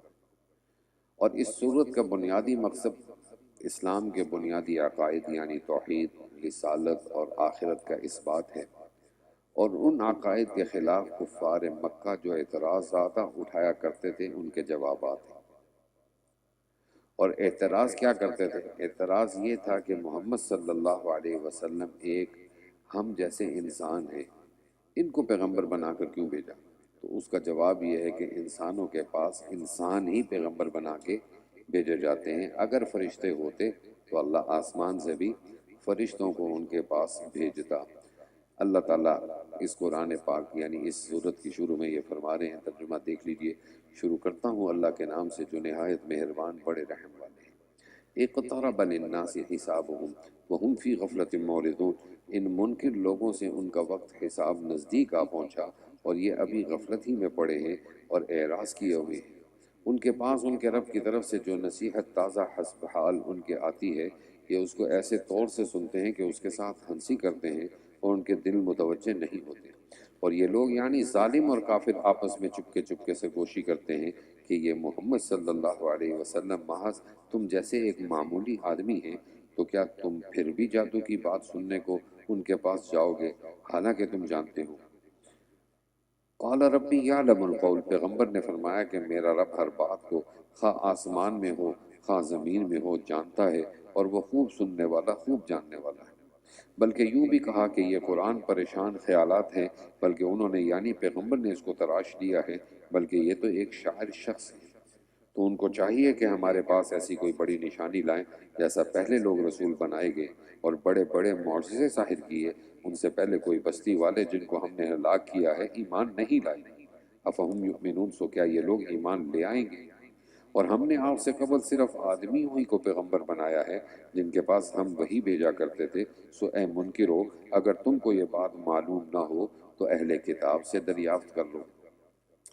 اور ہم نے ان رسولوں کے ایسے جسے نہیں بنائے تھے جو کھانا نہ کھاتے ہوں، یعنی فرشتہ نہ بنایا تھا، اور وہ حضرات ہمیشہ رہنے والے نہیں ہوئے۔ پھر ہم نے جو ان سے وعدہ کیا تھا اس کو سچا کیا، یعنی ان کو اور جن کو نجات دینا منظور ہوا ہم نے نجات دی، اور حد اطاعت سے گزرنے والوں کو ہلاک کیا۔ ہم تمہارے پاس ایسی کتاب بھیج چکے ہیں کہ اس میں تمہاری نصیحت کافی موجود ہے، کیا پھر بھی تم نہیں سمجھتے اور نہیں مانتے؟ وَكَمْ قَصَمْنَا مِنْ قَرْيَةٍ، ابھی یہاں پر اللہ تعالیٰ یمن میں ایک علاقہ ہے جس کا نام حضورہ تھا۔ حضورہ کے باشندوں نے اپنے پاس آئے ہوئے نبی کی تکذیب کی کہ ہم آپ کو اللہ کا نبی نہیں مانتے۔ پھر انہوں نے اس نبی کو قتل کیا۔ اللہ نے اس قوم کے اوپر پھر بخت نصر کو مسلط کیا، اور پھر بخت نصر نے ان باشندوں کو جنہوں نے اللہ کے نبی کو قتل کیا تھا ان کو قتل کیا، ان کے ہر فرد کو پکڑ کے مارا، تو یہ بستی والے وہاں سے نکل کے بھاگے۔ پھر اللہ نے آسمان سے فرشتوں کے ذریعے آواز دی اس بستی والوں کو کہ تم کہاں بھاگے جا رہے ہو، واپس جاؤ اپنے گھروں کو، شاید تمہیں کچھ مل جائے۔ کیوں؟ کیونکہ اللہ کو یہ مقصود تھا کہ اس قوم کے اوپر عذاب آنا چاہیے۔ اللہ نے پھر ان کو بھیجا۔ اس کا ذکر اللہ فرما رہے ہیں، اور ہم نے بہت سی بستیاں جہاں کے رہنے والے ظالم یعنی کافر تھے غارت کر دی، اور ان کے بعد دوسری قوم پیدا کر دی۔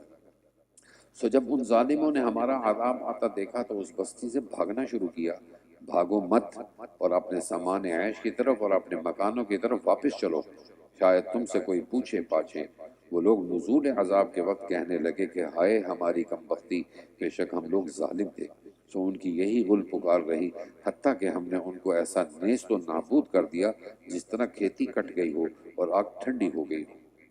اور ہم نے آسمان اور زمین کو اور جو کچھ ان کے درمیان میں ہے اس کو اس طور پر نہیں بنایا کہ ہم فعل عبث کرنے والے ہوں، اور اگر ہم کو مشغلہ ہی بنانا منظور ہوتا تو ہم خاص اپنے پاس کی چیز کو مشغلہ بناتے۔ اگر ہم کو یہ کرنا ہوتا، بلکہ ہم حق بات کو باطل پر پھینک مارتے ہیں، سو وہ حق اس باطل کا بھیجا نکال دیتا ہے، یعنی اس کو مغلوب کر دیتا ہے، سو وہ مغلوب ہو کر دفعتاً جاتا رہتا ہے، اور تمہارے لیے اس بات سے بڑی خرابی ہوگی جو تم گھڑتے ہو۔ وَلَهُ مَنْ فِي السَّمَاوَاتِ وَمَنْ فِي الْأَرْضِ وَلَهُ مَنْ فِي السَّمَاوَاتِ وَالْأَرْضِ۔ اب یہاں پر اللہ تعالیٰ جو فرما رہے ہیں کہ حق تعالیٰ کی وہ شان ہے کہ جتنے کچھ آسمانوں اور زمین میں ہیں سب اسی کے ہیں، اور ان میں سے جو اللہ کے نزدیک بڑے مقبول اور مقرب ہیں وہ اس کی عبادت سے عار نہیں کرتے اور نہ تھکتے ہیں۔ روایات میں آتا ہے کہ اتنے فرشتے ہیں جو اللہ کی عبادت کرتے ہیں، کوئی رکوع میں کوئی سجدے میں، کہ ایک بالشت بھی خالی نہیں، جو اللہ کی عبادت میں لگے ہوئے یسبحون، اور بلکہ شب و روز اللہ کی تسبیح کرتے ہیں، کسی وقت موقوف نہیں کرتے۔ کیا باوجود ان دلائل توحید کے ان لوگوں نے خدا کے سوا اور معبود بنا رکھے ہیں، بالخصوص زمین کی چیزوں میں سے جو کسی کو زندہ کرتے ہوں، زمین میں یا آسمان میں۔ اگر اللہ تعالیٰ کے سوا اور معبود واجب الوجود ہوتا تو دونوں درم برم ہو جاتے۔ فسبحان اللہ رب العرش عما یصفون، سو ان تقریرات سے ثابت ہوا کہ اللہ تعالیٰ جو کہ مالک ہے عرش کا ان امور سے پاک ہے جو کچھ یہ لوگ یہ بیان کر رہے ہیں۔ وہ جو کچھ کرتا ہے اس سے کوئی باز پرس نہیں کر سکتا اور اوروں سے باز پرس کی جا سکتی ہے۔ کیا خدا کو چھوڑ کر انہوں نے معبود بنا رکھے ہیں؟ ان سے کہیے کہ تم اپنی دلیل اس دعوے پر پیش کرو۔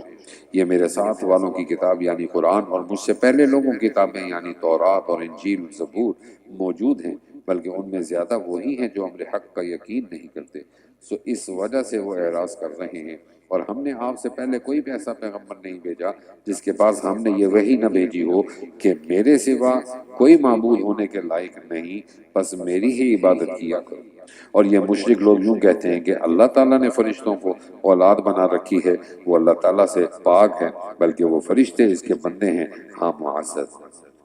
وہ اس سے آگے بڑھ کر بات نہیں کر سکتے اور وہ اسی کے حکم کے موافق عمل کرتے ہیں۔ یعلم ما بین ایدیہم، وہ جانتے ہیں کہ اللہ تعالیٰ ان کے اگلے پچھلے احوال کو جانتا ہے، اور وہ بجز اس کے جس کے لیے شفاعت کرنے کی خدا تعالیٰ کی مرضی ہو اور کسی کی سفارش نہیں کر سکتے، اور وہ سب اللہ تعالیٰ کی ہیبت سے ڈرتے رہتے ہیں۔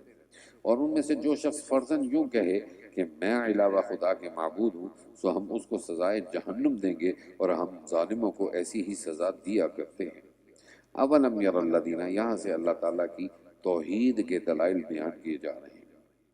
کیا ان کافروں کو یہ معلوم نہیں ہوا کہ آسمان اور زمین پہلے بند تھے، پھر ہم نے دونوں کو اپنی قدرت سے کھول دیا، اور ہم نے بارش کے پانی سے ہر جاندار چیز کو بنایا ہے؟ کیا ان باتوں کو سن کر پھر بھی ایمان نہیں لاتے؟ اور ہم نے زمین میں اس لیے پہاڑ بنائے کہ زمین ان لوگوں کو لے کر ہلنے نہ لگے، اور ہم نے اس زمین میں کشادہ کشادہ رستے بنائے تاکہ وہ لوگ ان کے ذریعے سے منزل مقصود کو پہنچ جائیں۔ وَجَعَلْنَا السَّمَاءَ سَقْفًا مَحْفُوظًا، اور ہم نے اپنی قدرت سے آسمان کو مثل ایک چھت کے بنایا جو محفوظ ہے، اور یہ لوگ اس آسمان کے اندر کی موجودہ نشانیوں سے اعراض کیے ہوئے ہیں۔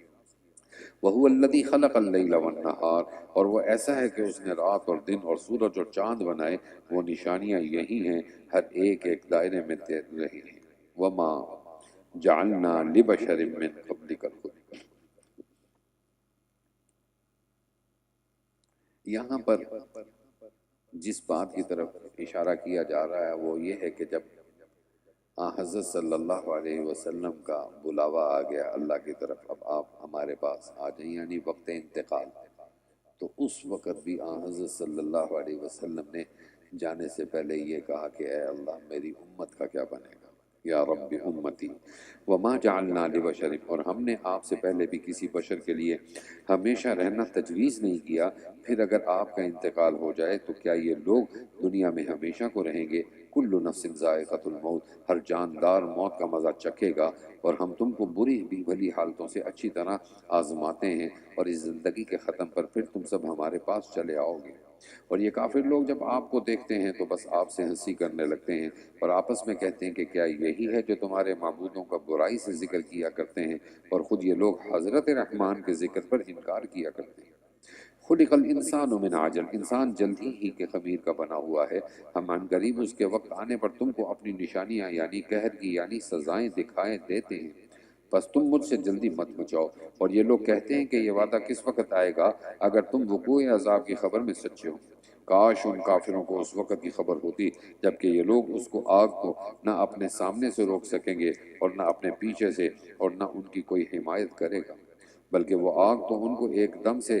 آ لے گی، سو ان کو بدحواس کر دے گی، پھر نہ اس کے ہٹانے کی ان کو قدرت ہوگی اور نہ ان کو مہلت دی جائے گی۔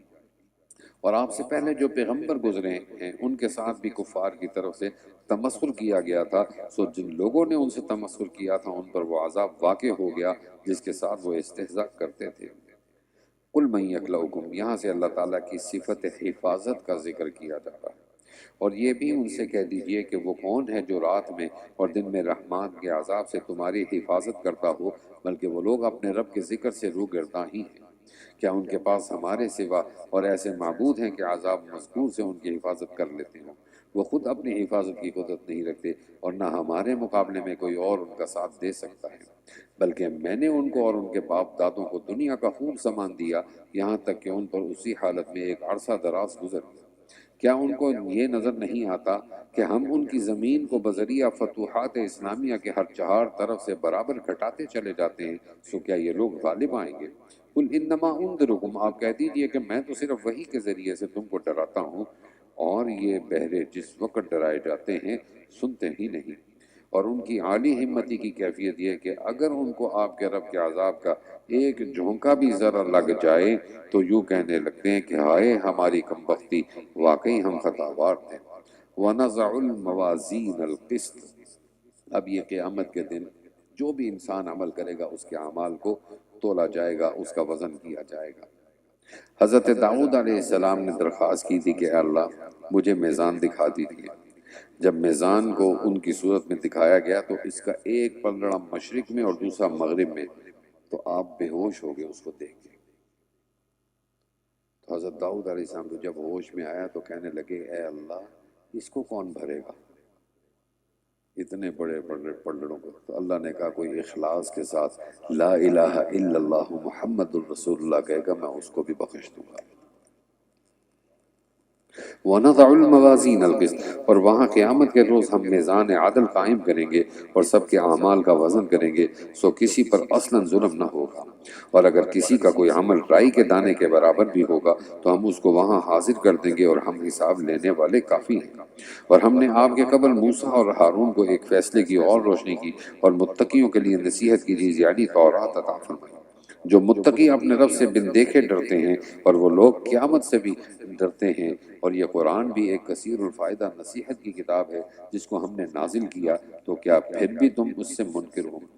وَلَقَدْ آتَيْنَا إِبْرَاهِيمَ رُشْدَهُ، یہاں سے حضرت ابراہیم علیہ السلام کا ایمان افروز قصہ ذکر، بت پرست قوم کے سامنے بے بسی اور لائق عبادت نہ ہونا بیان کیا جا رہا ہے، توحید کے دلائل بیان کیے، پھر یہ ساری قوم اپنے میلے میں چلی گئی تو حضرت ابراہیم کو بھی کہنے لگے آؤ چلو ہمارے ساتھ میلے والے دن، کہتے میں نے نہیں جانا تم جاؤ۔ یہ سب چلے گئے، حضرت ابراہیم ان کے بت خانے میں گئے اور سارے بتوں کو توڑ دیا، ایک بت کو چھوڑ دیا اور اس کے بت کے اوپر اپنا کلہاڑا رکھ دیا۔ وہ سارا منظر، وہ جب آئے تو انہوں نے کہا کہ یہ کام اسی نے کیا ہوگا جو ہمارے بتوں کو برا بھلا کہتا تھا، بلاؤ اس کو۔ جب حضرت ابراہیم ان کے سامنے آئے تو نمرود بھی تھا، تو کہنے لگے بتاؤ ابراہیم یہ تم نے کیا؟ تو ایک چھوڑ دیا تھا۔ تو حضرت ابراہیم نے کہا تم اسی سے پوچھ لو نا، اگر تم اس کو خدا سمجھتے ہو تو دیکھو اگر یہ بات کرتا ہے۔ جب حضرت ابراہیم نے یہ کہا تو وہ سب کی گردنیں نیچے رہ گئی کہ اب ہم اس کا کیا جواب دیں، اب یہ تو بول نہیں سکتا۔ تو جب ان سے کوئی بات نہ بنی تو انہوں نے کہا اس کو پکڑو اور اس کو آگ میں ڈالو۔ تو نمرود نے آگ جلائی، تاریخ میں آئی، حدیث میں آتا ہے کہ ایسی آگ تھی کہ اوپر سے کوئی پرندہ نہیں گزر سکتا تھا، اور ان کو اب یہ اندازہ نہیں ہو رہا تھا کہ اس کو حضرت ابراہیم کو اس آگ میں پھینکے کس طرح۔ شیطان نے ان کو بتایا کہ ایک پینگ بناؤ اور اس پینگ کے اندر ابراہیم کو بٹھا کر اور پیچھے سے جھولا دو اور پھر جا کے وہ آگ میں گریں۔ اتنی تیز آگ، حضرت ابراہیم کو اس آگ میں گرایا گیا۔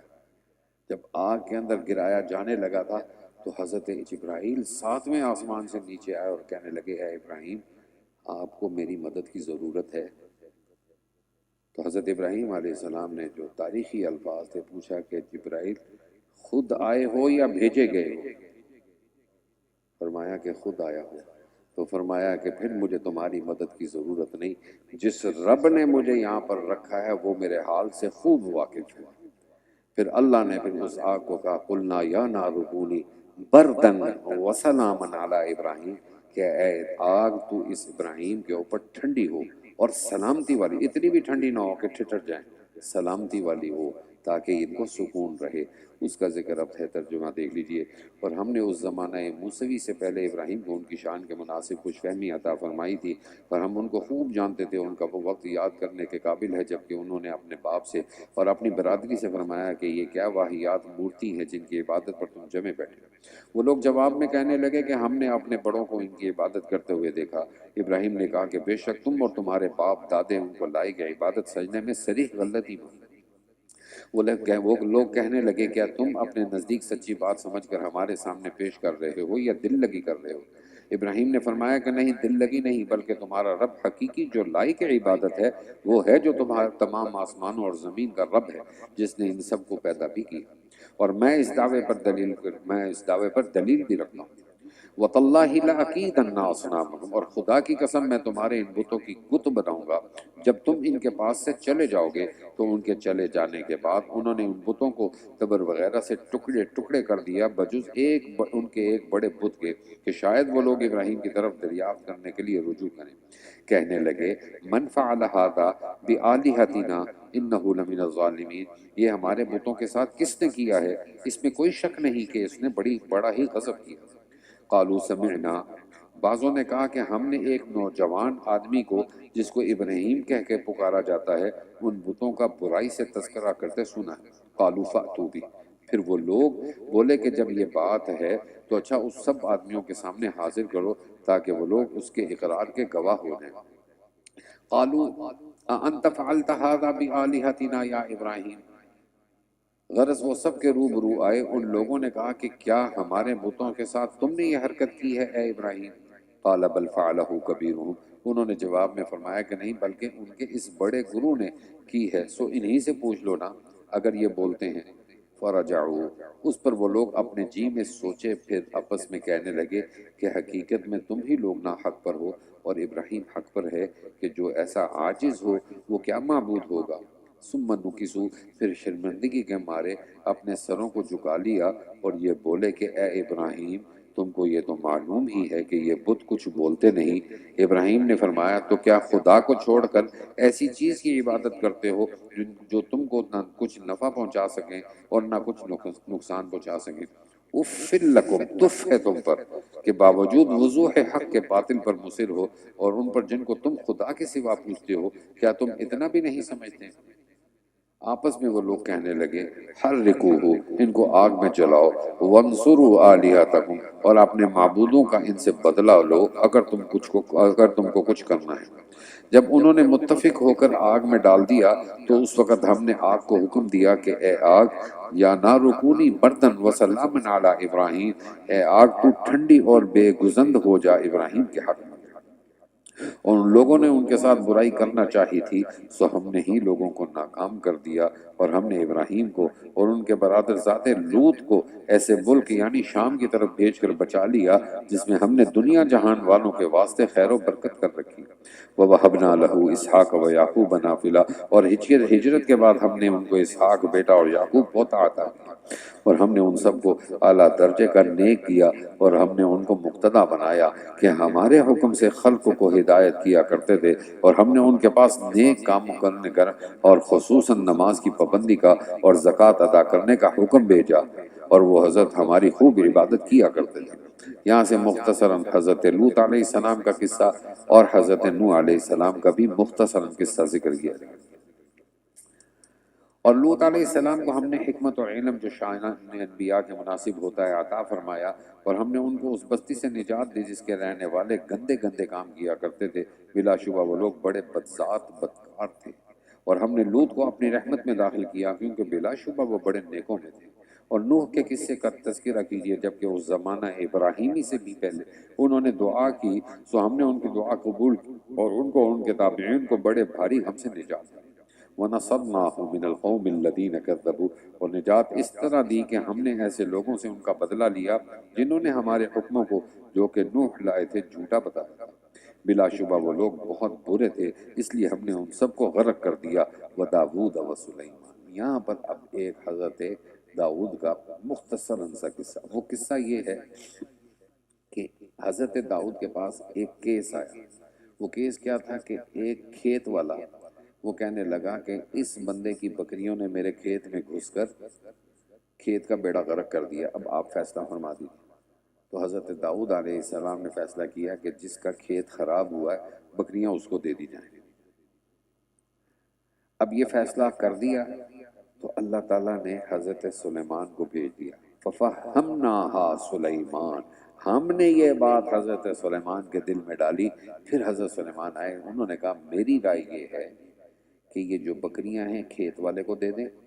تاکہ وہ اس بکریوں سے فائدہ اٹھاتا رہے کہ اس کا دودھ پیے، ان کے اون سے کام لے،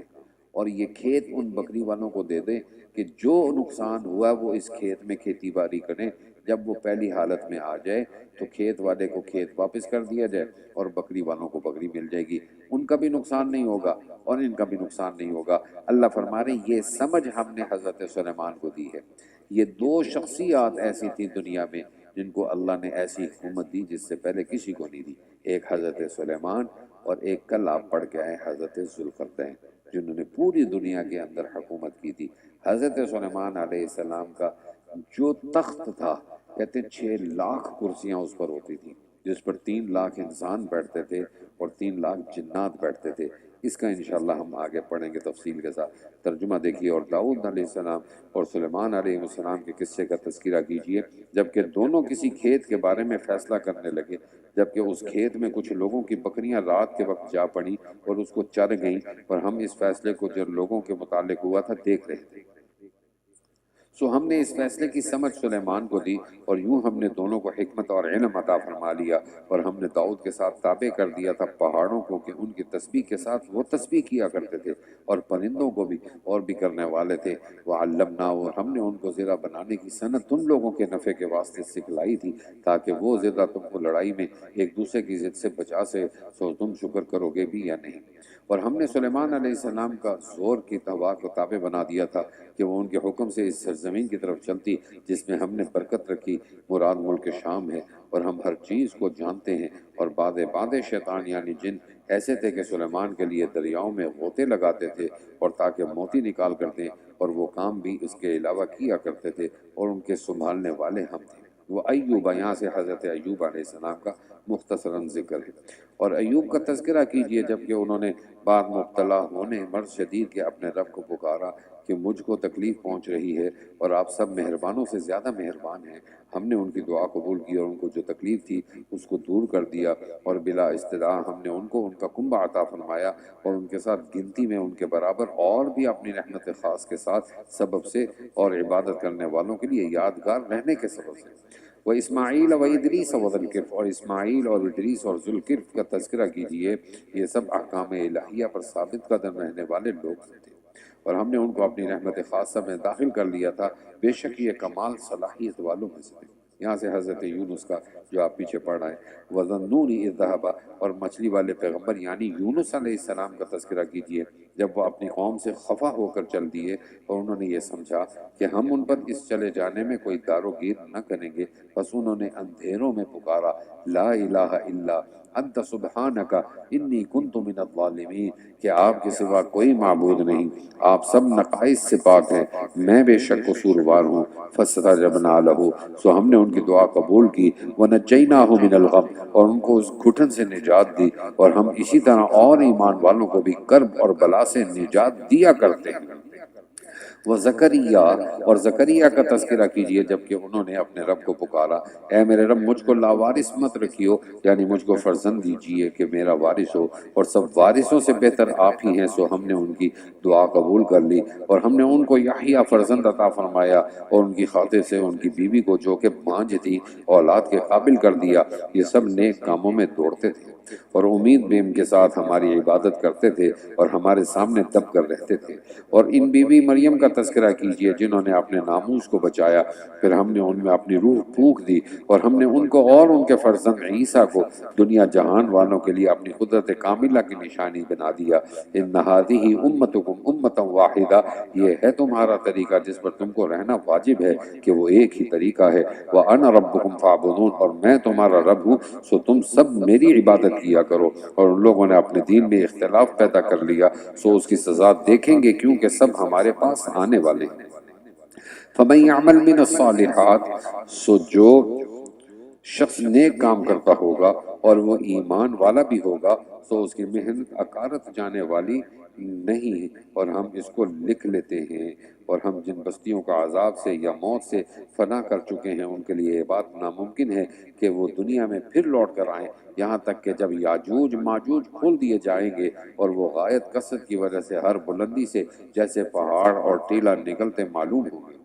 اور وہ رجوع اور بعث کا سچا وعدہ نزدیک آ پہنچا ہوگا تو بس پھر ایک دم سے یہ قصہ ہوگا کہ منکروں کی نگاہیں پھٹی کی پھٹی رہ جائیں گی اور یوں کہتے نظر آئیں گے کہ ہائے کم بختی ہماری، ہم اس امر سے غفلت میں تھے، بلکہ واقعی یہ ہے کہ ہم ہی قصوروار تھے۔ وَإِنَّكُمْ وَمَا تَعْبُدُونَ، بلا شبہ تم ہیں مشرکین اور جن کو تم خدا کو چھوڑ کر پوج رہے ہو سب جہنم میں جھونکے جاؤ گے اور تم سب اس میں داخل ہوگے۔ اور یہ سب بات سمجھنے کی ہے کہ اگر یہ تمہارے معبود واقعی معبود ہوتے تو اس جہنم میں کیوں جاتے، اور سب عابدین اور معبودین اس میں ہمیشہ ہمیشہ کو رہیں گے اور ان کا اس میں شور ہوگا اور وہاں اپنے غل شور میں کسی کی کوئی بات سنیں گے بھی نہیں۔ ان الذین سبقت، یہ تو دوزخیوں کا حال ہوا، اور جن کے لیے ہماری طرف سے بھلائی مقدر ہو چکی ہے وہ لوگ اس دوزخ سے اس قدر دور رکھے جائیں گے کہ اس کی آہٹ بھی نہ سنیں گے۔ وہم فیہا مشتہت انفسہم، اور وہ لوگ اپنے جی چاہی چیزوں میں ہمیشہ رہیں گے اور ان کو بڑی گھبراہٹ یعنی نفخہ ثانیہ سے زندہ ہونے کی حالت غم میں نہ ڈالے گی، اور قبر سے نکلتے ہی فرشتے ان کا استقبال کریں گے، ھذا یومکم الذی کنتم توعدون، اور کہیں گے کہ یہ ہے تمہارا وہ دن جس کا تم سے وعدہ کیا جاتا تھا۔ وہ دن بھی یاد کرنے کے قابل ہے جس روز ہم نفخہ اولا کے وقت آسمانوں کو اس طرح لپیٹ دیں گے جس طرح لکھے ہوئے مضمونوں کا کاغذ لپیٹ لیا جاتا ہے، اور ہم نے جس طرح اول بار پیدا کرنے کے وقت ہر چیز کی ابتدا کی تھی اسی طرح آسانی سے اس کو دوبارہ پیدا کریں گے۔ یہ ہمارے ذمہ وعدہ ہے اور ہم ضرور اس کو پورا کریں گے۔ اور ہم سب آسمانی کتابوں میں لوح محفوظ میں لکھنے کے بعد لکھ چکے ہیں کہ اس زمین یعنی جنت کے مالک میرے نیک بندے ہوں گے۔ ان فی ھذا لبلاغا، بلا شبہ اس قرآن میں ہدایت کا کافی مضمون ہے ان لوگوں کے لیے جو بندگی کرنے والے ہیں، اور ہم نے ایسے مضامین نافع دے کر آپ کو اور کسی بات کے واسطے نہیں رسول بنا کر بھیجا مگر دنیا جہان لوگوں کے لیے یعنی مکلفین پر مہربانی کرنے کے لیے۔ قل انما یوحی الیہ، آپ ان لوگوں سے بطور خلاصہ کلام کے مقرر فرما دیجئے کہ انما الہکم الہ واحد، میرے پاس تو صرف یہ وحی آتی ہے کہ تمہارا معبود حقیقی ایک ہی معبود ہے، سو اب بھی تم مانتے ہو یا نہیں؟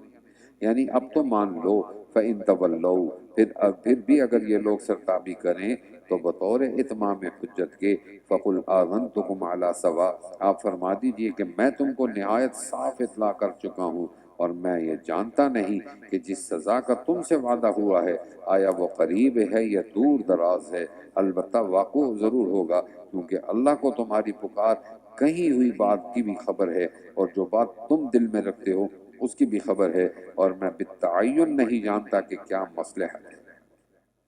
شاید وہ تاخیر عذاب تمہارے لیے صورتاً امتحان ہو، ایک وقت یعنی موت تک زندگی سے فائدہ پہنچانا ہو۔ پیغمبر نے بھی اذن الہی کہا کہ اے میرے رب فیصلہ کر دیجئے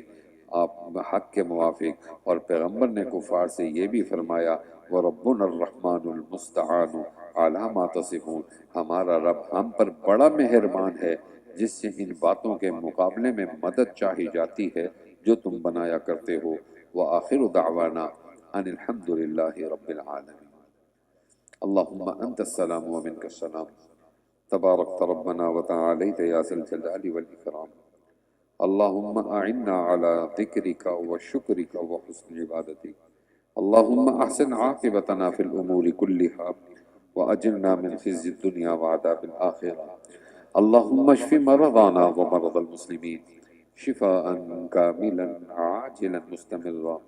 اللهم اشف أمراضنا واشف أجسادنا واشف قلوبنا۔ اللهم ربنا تقبل منا إنك أنت السميع العليم وتب علينا إنك أنت التواب الرحيم۔ وصلى الله تبارك وتعالى على خير خلقه سيدنا ومولانا محمد وعلى آله وأصحابه أجمعين، آمين برحمتك يا أرحم الراحمين۔